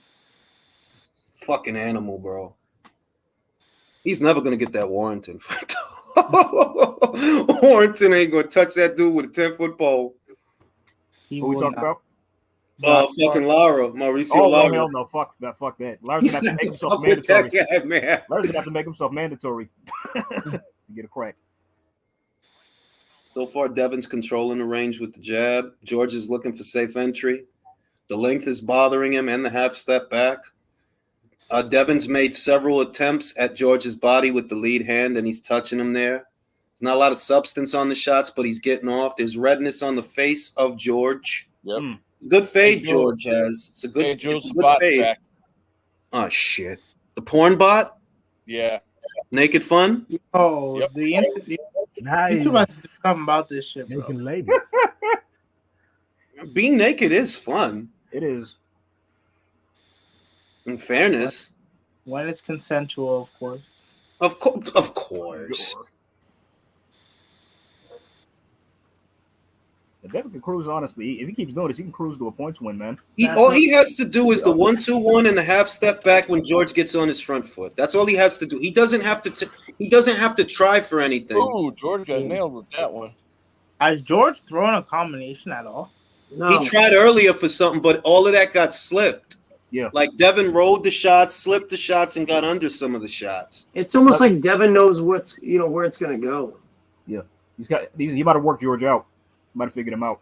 Well, it ain't never over till it's over, but right now George is having a little bit of a hard time.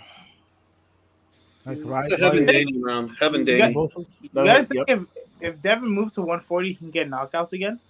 Potentially? I believe he can, yes. I believe he can at 140. It'll take time, though, but I believe he can because what people aren't remembering is this is a 23-year-old.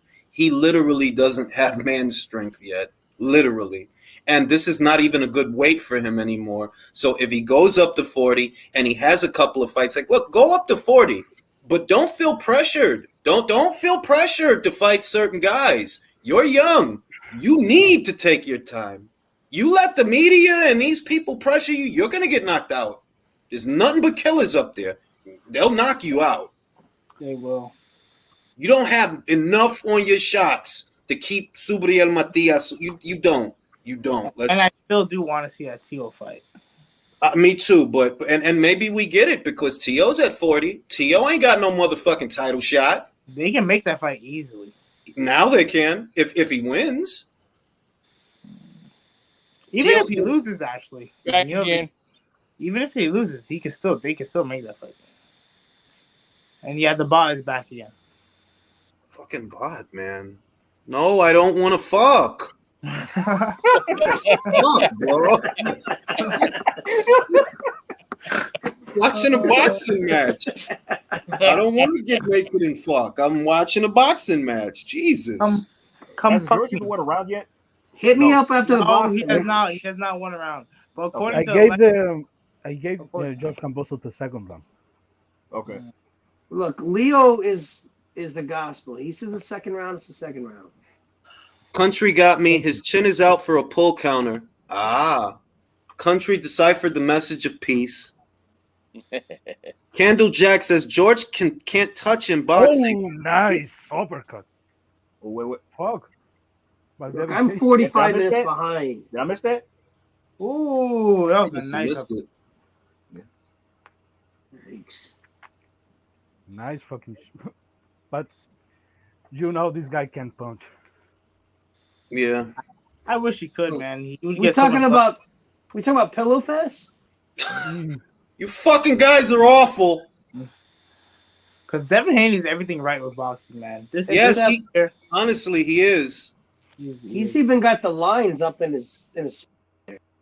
Give him time, man. Be patient with the kid, man. You know, like he's not a full grown man yet. He's not a man. Like he's 23. He's gonna be here for like the next 10 years. So like, you know, who knows how his career will go.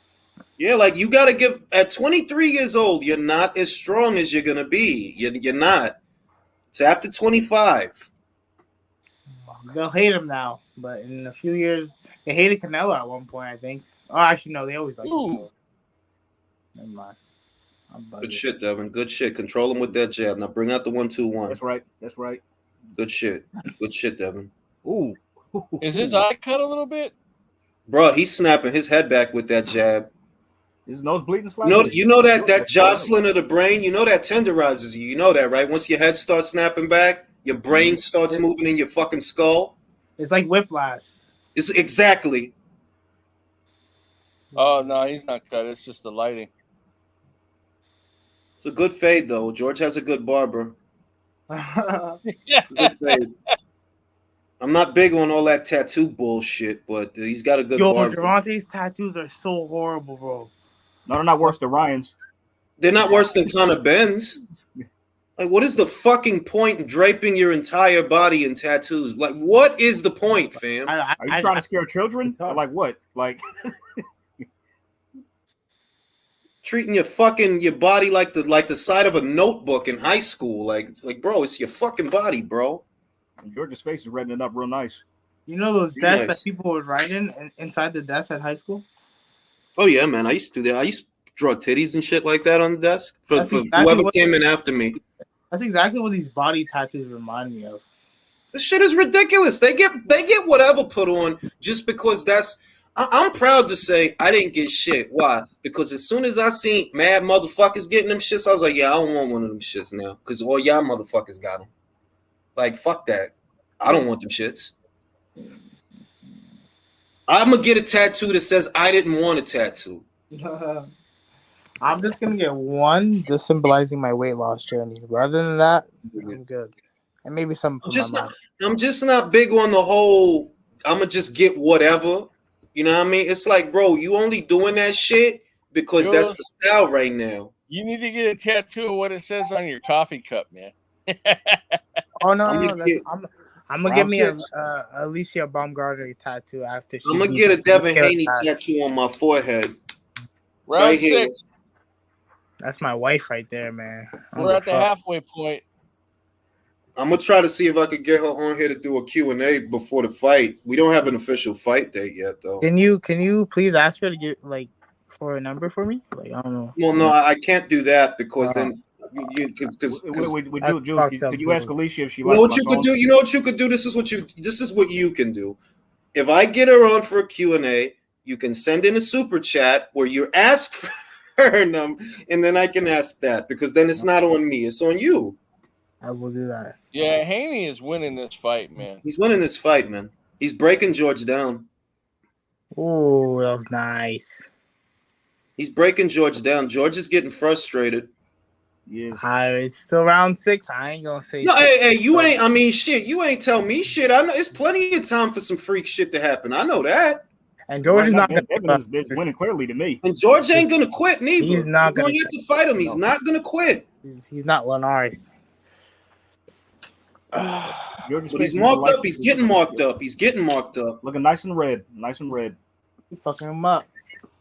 Good jab. Good Yeah, jab. he's got a red mark on the side of his forehead, man. And his face.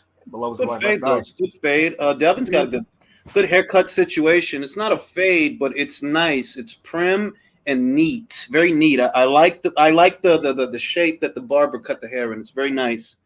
Very nice. And you know, I feel bad for George if he loses, bro. That's mad embarrassing. No. There's nothing to feel bad about George if he loses because he goes like a dude. Like, yeah, I fought him. You know, I wasn't gonna just sit on these belts and act like a bitch. I said I would fight either Loma or Devin. I'm a man of my word, and he'll get other fights. He'll get other fights. That's respectable. He'll get other fights. Like he can lose, bro. He can lose. I actually think Devin is in a situation where, bro, you can't lose. George can lose. Devin cannot lose, actually. George can lose. Like it's, you know what I mean? Because bro, they'll fuck with you. They'll get you other fights. They'll fuck with you. Come on, ref, get out of the way. Good jab from George. Good jab. He's got to double up on it though because he's smaller. Yeah, he's just trying for the 1 and the 2. It's got to be the 1-1-2, bro. You smaller. You got to get within range to get the 2. See, now Haney was doing a little rough tactic right there. I like that shit. Punch him in the dick. It's a fight. It's a fight. Make it scrappy. I like that shit. I like that shit. Ooh, good shit, George. Good body shots. Ooh. Yeah. Oh, he said he punched Haney in the dick. You got to do sometimes, bro. You got to punch him in the dick. That's the fuck you got to do. By the way, Jules, I was going to say, like, if you get Alicia on for a Q&A, ask her if she likes my songs. All right. Bet. Take the tweeter. Haney is winning this fight. Yes, he is. Wait, Alicia's single, right? I hope so. Look, bro. I don't ask people about they fucking. You know, I don't ask people about shit like that. Who just asked that? If she's single? She better be. Like I said, if I get her on for the Q&A, you could ask your question in the form of a super chat. I could make money, and you can get her number if she wants to. You know what I mean? Like I don't know, but I don't know. I'm gonna be here, bro. Just make sure you read my shit with like really like top priority. Bro, I'm gonna read your shit in a Barry White voice, bro. I'm gonna read your shit. He wants to know. Let's You get know what I this mean? shit, I'll Devin. play some fucking Jade or some shit. Let's get this shit, Devin. Round Jealousy. 7. Do you believe in love in the prime of that again? Maybe we can sing that Eddie Hearn song, man. Ain't no sunshine when tank gone. Oh shit! He was in line, bro, because that guy is out of a job. If Tank is Bro, if Tank would have left, what the fuck was Leonard gonna do? Make coffee? For Floyd, Pretty much. that's it. For Floyd, Yeah, that lead hand is Make disgusting. coffee and go run and get donuts. Dry cleaning? Get off them ropes. Delivering a box of paper clips. George Kambosos not understand there's a fight going on. No, he knows. He knows. there's nothing he could do. I'm Not that telling you, he's a boxer puncher. This is the way he fights. He could There's try. no other way. Good. Yeah, like what's happening now in a nutshell, you have a boxer puncher in George Kambosos against the pure boxer in Devin Haney. And the reason that's a bad style matchup for the boxer puncher is the pure boxer is very responsible. Boxer puncher is best against the pressure guy.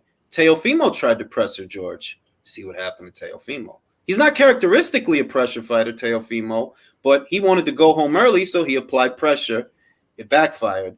Devin is more responsible. There are not very many windows of opportunity there. You get close, he takes a half step back and gets back on his jab.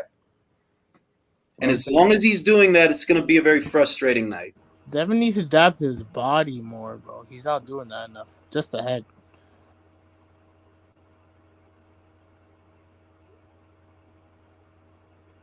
That's getting humiliated in front of 50,000 people. He is. That's You're what I probably was thinking like, saying. man, George ain't shit. And my friend just hit me up saying this shit boring. You know what I mean?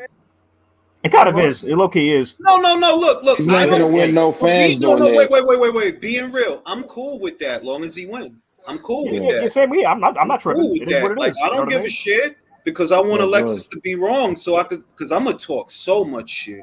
You don't want to get my prediction right as well. So, you know. I'm gonna talk so much shit. But for the most part, most of Haney's fights are like this. This is what you're gonna see. Well, more. And this is not box It's more than office. that. It's more than that. It's not about Devin. It's not about him. It's that pure boxers like Devin, like Shakur, they're pure boxers. Correct. They're pure boxers. The key of the pure boxer is economics, being economic, being efficient, and being responsible. That is the tried and true characteristic of all pure boxers. Most people, they don't really care for pure boxers. Right. They like boxer punchers. Guy who's looking for the knockout, but he's boxing to do it. Or the pressure guy that throws caution to the wind and just goes for it. Well, with all due respect, though, the sweet science, quote unquote, is this. This is what it is. No, I mean, they're all the sweet science because it's the sweet science of bruising. You got to finish it. It's not the sweet science of nothing. It's the sweet science of bruising. That's the whole quote. But like I said, I'm okay with a pure boxer because when you get a pure boxer and an actual pressure fighter in the ring, 9 times out of 10, you get a great fight. But this is pure boxer versus boxer puncher. Boxer puncher is looking for a countering opportunity that is not there. And as long as the pure boxer stays in character, it won't be there. The pressure fighter. Is it me or does Devin look a little weary? Yeah, he looks. Yeah, Well, he looks from round 2. Anybody get that last round of Devin? I did. yeah. I think I only have George winning a round. I only saw one round where I felt that he won. Maybe he has 2, but I only saw one where I was like, yeah, I think he took it. He's getting touched up, too. If you look at his face. He's looking for, you see that? 2 jabs in succession, but he doesn't bring a right hand over. A guy like George is actually waiting for him to bring the right hand over, but he's just getting peppered with jabs. He's not countering either. He's just getting hit. Because it's hard to counter that jab. Hard time That was says a good Steve counter. Bradley is about to jump on the stage and give Haney a reach. Ooh! Ooh. That's funny. The thing is, for a guy that possibly doesn't have a good chin, fighting like this is mad risky. Yeah. But you're gonna get this from every pure boxer. It's just the base styles. That's all it comes down to. It's base styles. Devin's a pure boxer. Frankie Sanchez is a pure boxer. Shakur is a pure boxer. So if you feel like, it's kind of a lag sometimes with some guys, well, they're pure boxers. They're going to be economic. They're going to be responsible. They're not going to overcommit the punches, and that will win them the fight. The opportunities they don't give the other guy. I'll give it to George. He actually used the high guard. Yeah, for like 5 seconds. At least he used it. Unlike Ogawa, who got flattened like real fast today. Bro, he got fucking murdered. Lord. Yeah. He got sent to the shadow realm on first class. I mean, Oh, hell yeah. if they have this fight again, it's the same fight. This is this. Literally, it's a bad style matchup for Kambosos. The only thing that gives him an out is that Devin is fragile. If he can land big, he can hurt Devin. He hasn't landed shit. Yet. Why pick Devin? The question is, all the bad things people say about him, he's defensively responsible. Yes. He's not going to do the things that Teofimo did. Teofimo left himself open to be countered. Because you keep throwing these crazy-ass punches to go home early. Normally, you don't do that. Normally, you set up your knockout. But I gather, because he didn't feel well, because he knew he was having trouble breathing, he's going for a quick knockout so he could go to the hospital. Nice work by Devin. Devin looks like a surgeon. That's how you do it, But Devin. That's how you do it. only takes one mistake. Exactly. That's why it's still a tense fight, and because George got knows 4 more rounds to go. 4 more rounds. A lot could happen in that time.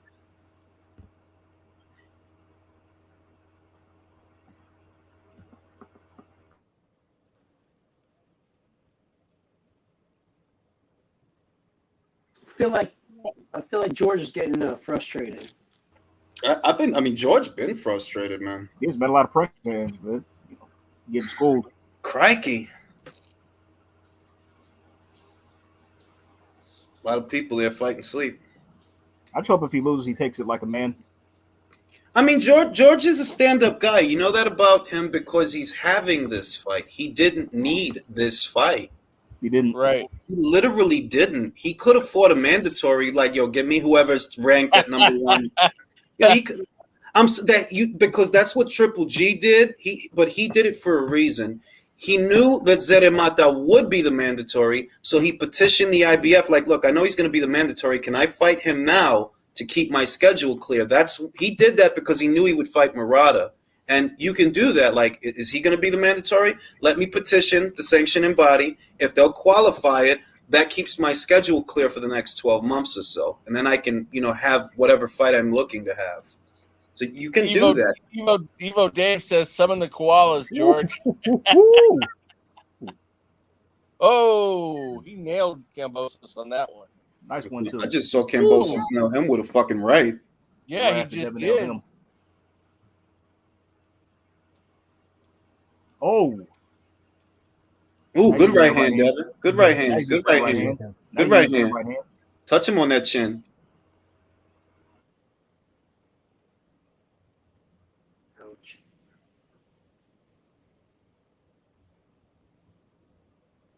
Get out of there, Devin. What the fuck is that? No knockdown, fam.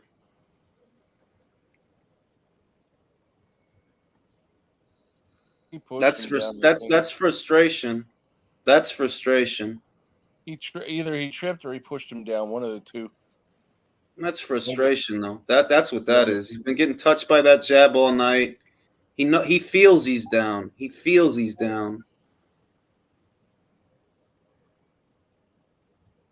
Ooh, good. Devin!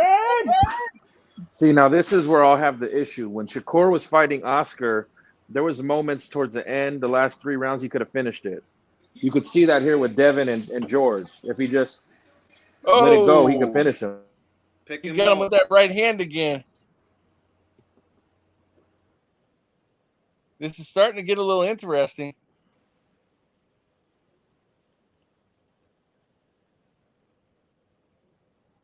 Watch that overhand, Brody. Oh, man. Kambosos. Watch that overhand. That overhand right, man. Use some foot feints, bro. Foot feints and walk him into a shot. George is he can go.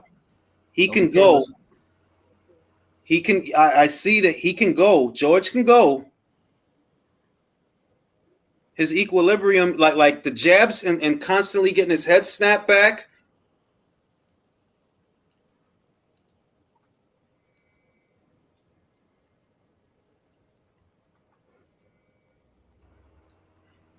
Come on, Jib. Come on, Dave. Kambosos gonna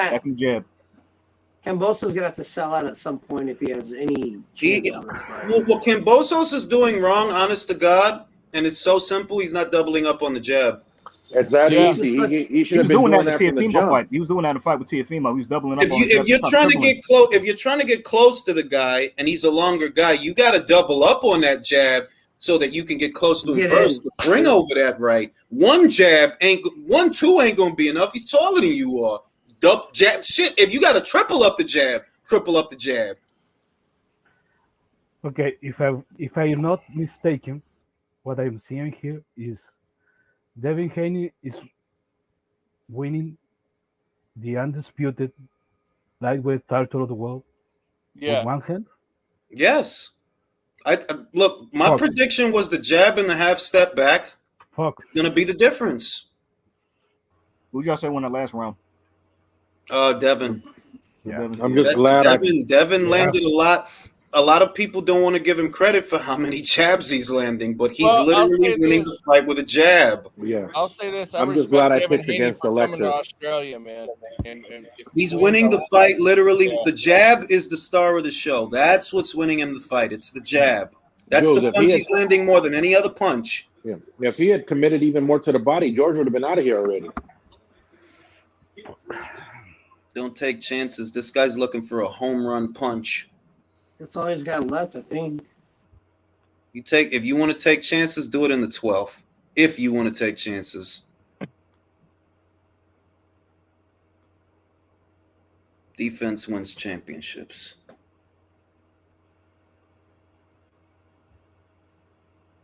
There you go. Use your length. You can see that George is looking for a home run. Look at how he threw that. He is. Well, he realized Pivoting is yes, it is, Jose. It's those pivots that are getting him out of trouble. It's keeping him out of the way of those overhands. he's realizing that he doesn't have a shot to outbox him. And now it's just a prayer.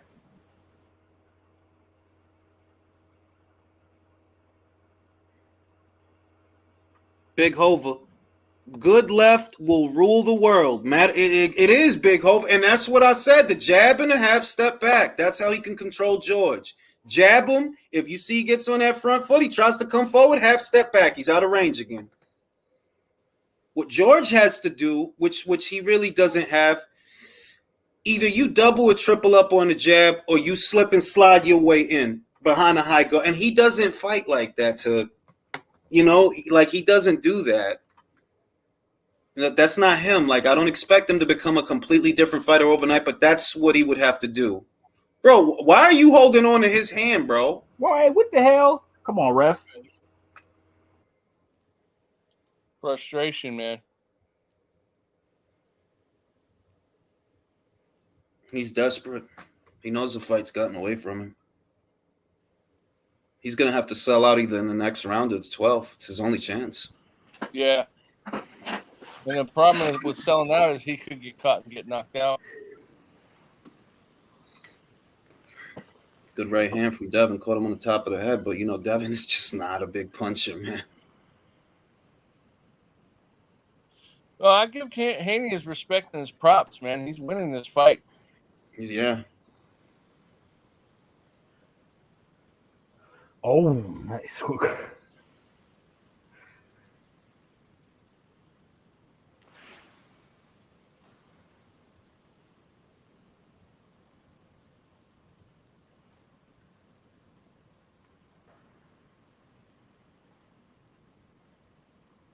He's going for it. He's going for it. You got to. He's going for it. This whole world's crumbling around him. More rounds. 2 more rounds. Kambosos tried the uppercut a couple of rounds ago. It was a good idea. But since then, only the left hook. He can't throw it with the same intensity or the same speed.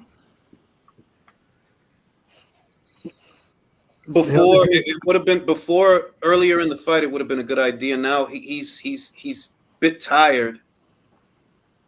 And Devin knows it's coming. Jose says Kangaroo Jack is losing that fight and himself. Why was that?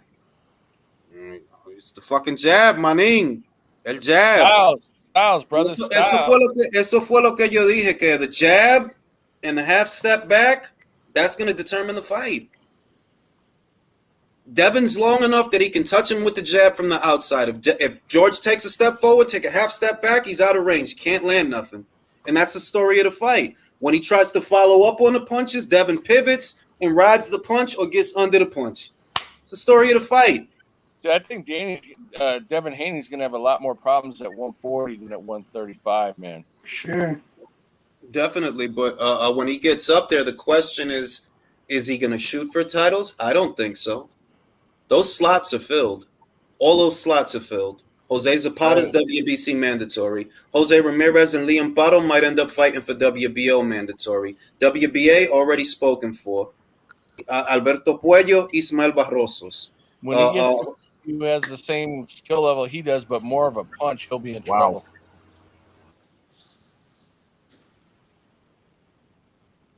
If I'm Devin, I don't shoot for a title next year. At all. Have a lot of fights at 140, get acclimated to the weight. Yeah, you need to get his feet under him first. That's if I'm Devin, I'm not worried about picking up a belt. I just picked up all the belts at 35. Next year, I get my feet wet at 140 and develop my strength. Well, Kambosos is trying, but he's not getting very far. He can box. Obviously, he can box. What he needs is power. I think something's wrong with it. I look like something was wrong with Kambosos' lead foot. You think Kambosos takes the rematch? No. What else is he going to do then? Spend some money. Fight someone domestic now that you fought in a big fight. Look, the other thing is he stands to make, if the numbers check out, this guy's going to make a lot of money off this fight. So you just got $10 million. Do you need to fight again? You need to do that? But you understand these guys' egos are money's one thing, egos another. He's getting humbled. Yeah, George just got his head snapped back twice from that jab. Getting humbled. Who tweets out first? Tank, Ryan Garcia, or Teofimo? All three. Them nails taste good, huh, Jules? I just want him to finish so I could talk shit to Alexis. I know. It's on record. I picked Haney because of Alexis. They slandering my man, B, for no reason. I picked Haney because of Alexis. Oh, shit. Good hook on the inside. Now he's styling. No. Now he's styling. Ugh. It's almost embarrassing. No, it's not. George, look, it's just a bad style matchup. You know, that's all it really is. Like, that's not saying that George is bad. It's just that, look, you're a boxer. You looking for a countering opportunity that is not there. Why? The guy is not going to give it to you. The same with Shakur. Shakur is not going to give you an opportunity to counter him. He's not going to do nothing stupid. You know, like Rolly, he's a moron. He threw the same combination back to back 2 times. Like, bro, you really asking to get counted, but this is why I say Davis is not as good as people make him out to be. The knockouts that he gets has more to do with the mistakes his opponents make than anything that he's doing. Jules, according to his fan base, he already won these fights. He beats all these guys. Jules, you're right, Jules. Ryan said, considering that this is an undisputed fight, very underwhelming and no urgency by either man. Edge to Kambosos. That was 15 minutes ago. What the hell does Ryan know about a undisputed fight? You got to fucking fight Javier Fortuna, fam. Be quiet. Yeah. Oh, he did. Be fucking quiet. Last round, and then got the fucking nerve to say people hate me because I'm good looking. No, they hate you because you're a fucking douchebag. Yeah, and a bitch on top of it. I ain't gonna call him a bitch, but I'm gonna say he's a douchebag. He fight for a living, so I ain't gonna call him a bitch, but you a douchebag. Well, and you wouldn't get on no plane to go to no Australia. You wouldn't. He broke his nail and pulled out of that fight with Fortuna the first time. Mr. Fortuna I'm having a hard time. You don't know what it's like. Okay, can we agree at least something very crazy happens now? Good. Fucking fight. He almost went out the ropes. He's looking for a home run punch. That's what he's looking for. And I know we're gonna hear the comparisons, but I just gotta appreciate Pretty Boy's era because this one lasted 6-7 rounds. Well, that's what I'm saying. Let me appreciate Floyd for a second. If this was 135 Floyd, don't go to distance. Nope. Exactly. Floyd kills the guy. He kills the guy. Could you guys imagine if either one of these guys had to face Chavez Sr. at this weight? Bro. Oh, they'd have got eaten alive. Different era, man. Just different animal, bro. Yeah. George is desperate. Oh, dude, I watched a thing about. But it's not because he's a bad boxer. And what I hate about casuals is they'll see this and they'll say, "Oh, George sucks," and it's not that. It's a bad style matchup. It's not that he's not a bad boxer.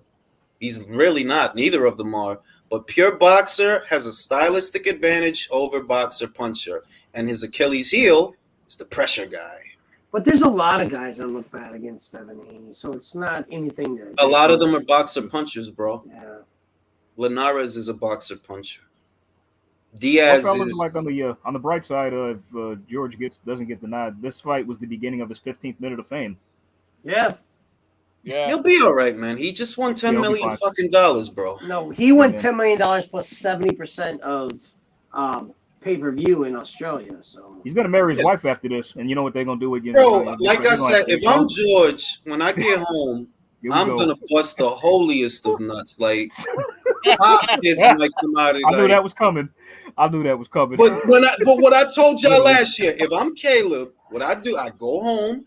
You know, I made all this money. I'm gonna bust all the carefree nuts. What did he do? What did he do after that? What he did? Old girl got pregnant. Trying to tell y'all, man. Devin won the fight. I watched this video the other night about Chavez and Taylor, dude. Taylor looks bad, man, now. He's like all messed up. It's really sad. But you know they're going to do this again in 6 months, right? We're going to see this again. Well, if Kambosos takes it.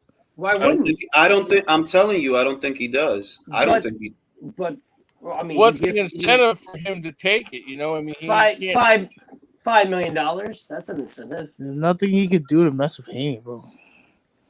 He doesn't have the IQ. He doesn't win the rematch because the rematch it'll be exactly the same. That's what I'm saying. But $5 million will make you take that rematch.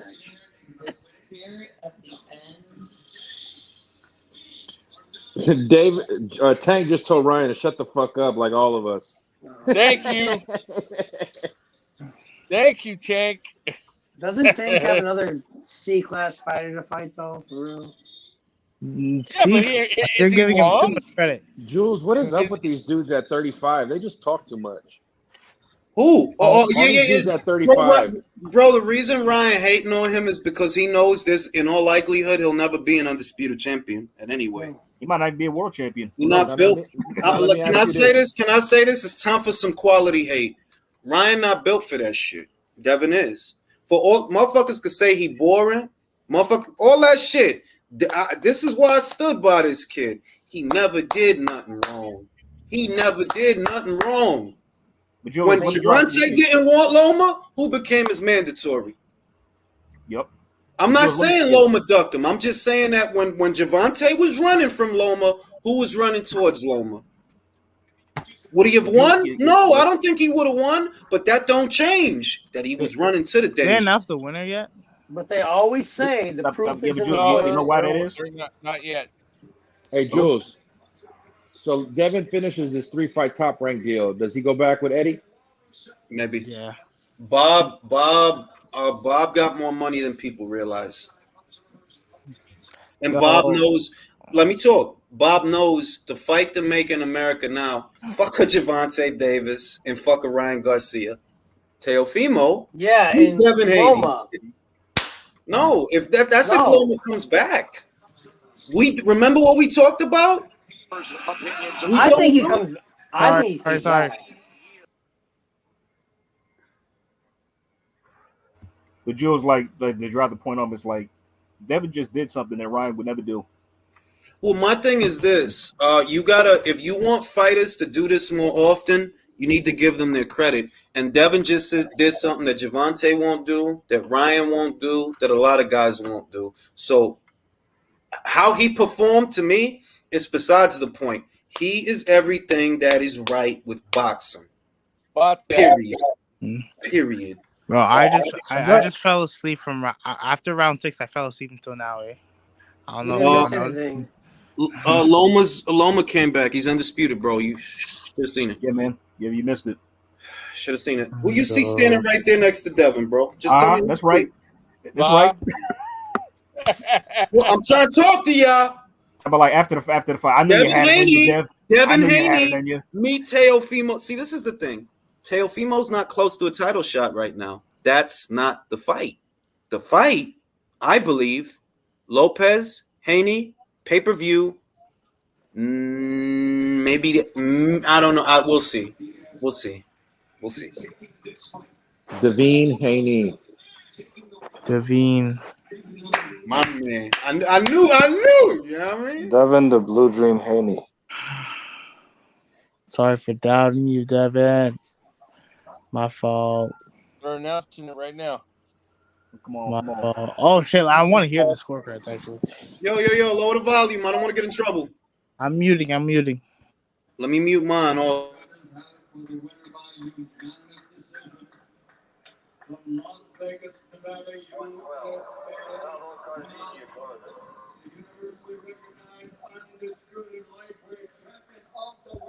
Haney won. Yeah.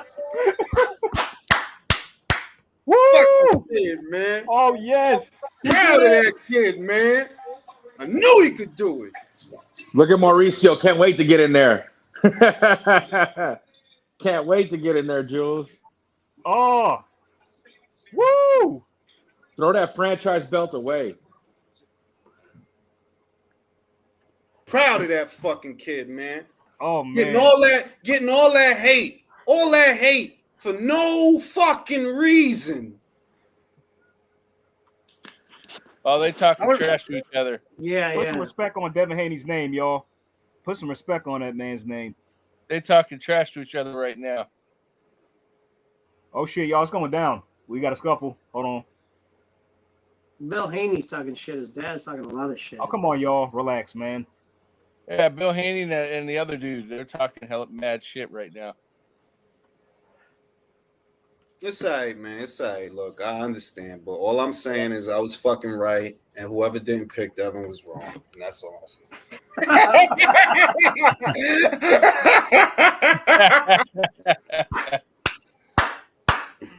Woo! My man, B. Knew he was a winner. I'm saying I think he takes the rematch. We'll see. Like I said, I'm not going to disagree with you. I could see him taking the rematch, just stylistically. Nothing changes. No, I did. Nope, I agree 100%. He doesn't win. Yeah, Jules. Yeah. You should have had a pebble Isan. Yeah, Kambosos. Damn, man. You should have. Bro, I'm going to tell you something, right? He won $20. You can't see what I won. That's all I'm gonna say.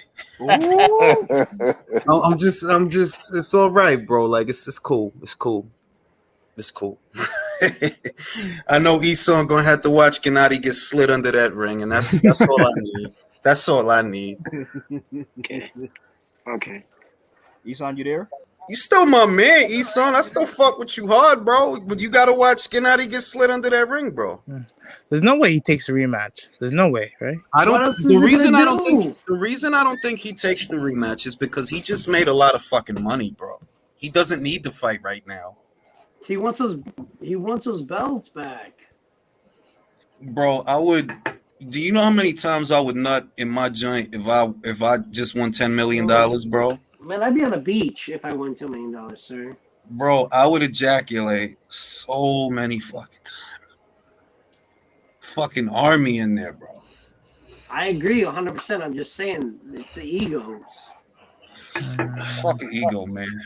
And it's time for this guy to vacate and move up immediately, bro. I don't even want him staying right. He can fight Ryan at 140. That's the only fight left to make at 135. Actually, don't say Gervonta. No, nobody say Gervonta. Nobody say. I don't think anybody should look. Honestly, I think that outside of Ryan, who's just he's Ryan, right? Ryan and Gervonta, they deserve each other. But I don't think Teofimo, I don't think Devin, I don't think George, I don't think any of them should even bother mentioning him because it's like, bro, what the fuck do you have? They're not thinking that like Teofimo called him out recently, right? But Teofimo, he's not gonna pay you the way you want to get paid. So why call him out? I didn't know Devin Haney was Muslim. Yeah, he was. Jules. He was saying Allahu Akbar. Yes, he's Muslim. Go ahead, Drew. Go ahead, Drew. Keyshawn Davis just tweeted eyes and a fork and a knife. That's cool, but they ain't gonna fight, bro. No, Brody, they ain't gonna fight. I mean, like, they're not gonna fight. Like, Keyshawn is still making. He's not even fighting in 12-round fights yet, bro. Yo, you know that guy that he keeps losing to in the amateurs? I hope that guy goes to the pros and gets absolutely knocked out, bro. Because he's not gonna be entertaining to watch as a fan. He will. I'm telling you right now. The thing about the amateurs that works, right, is it can disguise certain things because it's only a 3-round fight. What if you start fading after round 6? It happens. That's what I mean. Like Mikaelo Young, for example, standout amateur. He lost to Zola Nitate. You know what I mean? Fuck, and I think Luke Campbell is a great boxer, by the way. I do think he's a great boxer. He's definitely world class. He was a gold medalist as an Olympian. But you see in the pros that he fell short of champion status. The amateurs is the amateurs. It's a different way. You fight a different way. And the pros is the pros. True. That is true. Hey, the scorecards were actually fair this fight, bro. 118 to 110, yeah. I mean, I did fall asleep for half of it, so I have to go rewatch. I don't know what happened, but Like 118, 110 for everybody? More or less, yeah. That's what I had it. Pretty good. Let me see. I had 116, 112. Who had it? I had a 119. I had a 119, 109. I wouldn't pick Gervonta. one round. Honestly, I wouldn't. Based on what I saw, 112. Based on what I saw, I wouldn't pick Gervonta to beat that. Alejandro, if you're listening, I wouldn't pick that.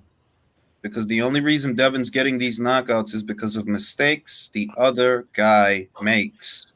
It's not that he's this and that. You got guys that's throwing the same punch 3 times, guys that's throwing the same combination back-to-back 2 times. That's why they're getting knocked out. Those mistakes.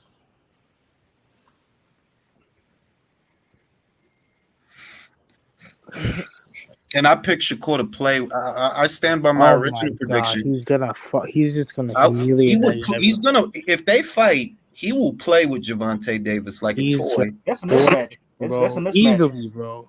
That's a mismatch. I mean, Easily. Rolly made him look bad stylistically until he got knocked the fuck out. He was up on the scorecards. Rolly was gonna do that. He's gonna do that. If you lose rounds to guys like that, man, was you really up shouldn't. Orlando. Hey, he's taking the rematch, man. He's saying that now, but there's time, bro. There's time. No, he's taking that rematch. Kambosos look like he fight a cat. That is true. He's a hot. I just want to. I can't wait to see. Look. This is the Alexis. thing. This is the thing. This is why I'm not sure of a rematch, right? 100%. You just got 30, 40,000, however many people in there for this fight, right? Was it an aesthetically pleasing fight to where they would want to see it again? No. Was it? I mean, I literally fell asleep after round 6. No joke. Also,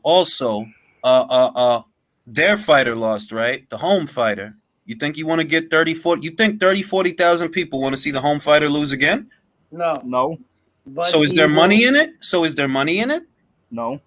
No, because 30, 40,000 people don't want to see the home fighter lose again. This is why I'm unsure. I'm not going to say, well, I'm just saying I'm not sure it happens again. Just like what I said about Amir Khan versus Kell Brook. Depending on what happens, there won't be a rematch. Remember, there was all that talk about, there's a rematch clause, Khan got a whatever, right?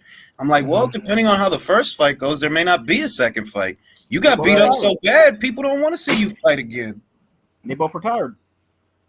Mm, 100% the rematch happens. You can timestamp it right now. okay. I don't know, man. We'll see. We'll see. I'm on my we'll see shit. We'll see. Okay. All I know is I gotta go to sleep, man. It was good night boxing. I mean, By actually, the it way, was Alicia's actually mine. I'm By good the night proud way, of boxing. before you go, Alicia's mine. Michael, I'm still proud of you about the titty bar. We got you. You're You know, old, Juice. We got you up after it is 12. what it is, bro. Yeah, it You just gotta get my. I just gotta get know Yeah, my priorities, bro. this was fun, Jules. It was definitely fun. I man. get to talk shit to Alexis tomorrow. That's what I'm excited. Oh no, I can't Oh wait. my Probably god, gonna he's mad. He's actually be house real. I'm sitting. probably He's gonna house go to the sitting. pool. He's I'm house probably gonna sitting go for to the Bob. pool and ain't gonna say shit. I'm probably gonna go to the pool with the family, but still. He's house sitting for Bob right now, and he's fuming. By the way, Jules, before you call it, everybody, all together now. Come on. We all Spence ain't need shit. a Devin that we understand. We all need Need We Devin. all need a Peter Devin shoulder to lean lean on, and I on. Spence just ain't got. shit. You know what? I'm, And I'm you know, doing a solo. I'm doing a solo, and I Go ahead, Jules. just got a super chat that you'll understand. All right. High ring IQ. Those animations in your videos are sick, and Devin did the sweet science of boxing: hit and not get hit, which is what I said he would do. That's what I said. I said in my award-winning prediction video that the jab and the half step back will determine the fight. That a fighter that is committing to their shots like Teofimo was leaves himself open for counters, but Devin Haney is a lot more defensively responsible, and the jab will be the difference. And it was. anyways, bro, y'all good night. George got heart, but he sucks at boxing. Anyways, good night. Don't forget that Spence ain't shit either. That's also Oh Spence yeah, ain't shit. suck my dick, dead ass. Spence ain't Spence ain't shit. shit. Fixing these Fixing these fights. fights. He ain't Feeling right. alright. He's not right. Spence ain't shit. He ain't shit. He ain't shit. He ain't He right. ain't shit. Gonna whip that ass. Fixing these fights. And I'm saying it now. War Week Radio. Saying it now. I told you before. You giving Spence too much credit for beating guys that he posed to be able to beat. Okay, Julian. Okay, Julian. I'm out of here. Good night, fellas. Good All night, right, gentlemen. fellas. Have a good night. Jules, thanks for having me on, brother. All Have a good right. night.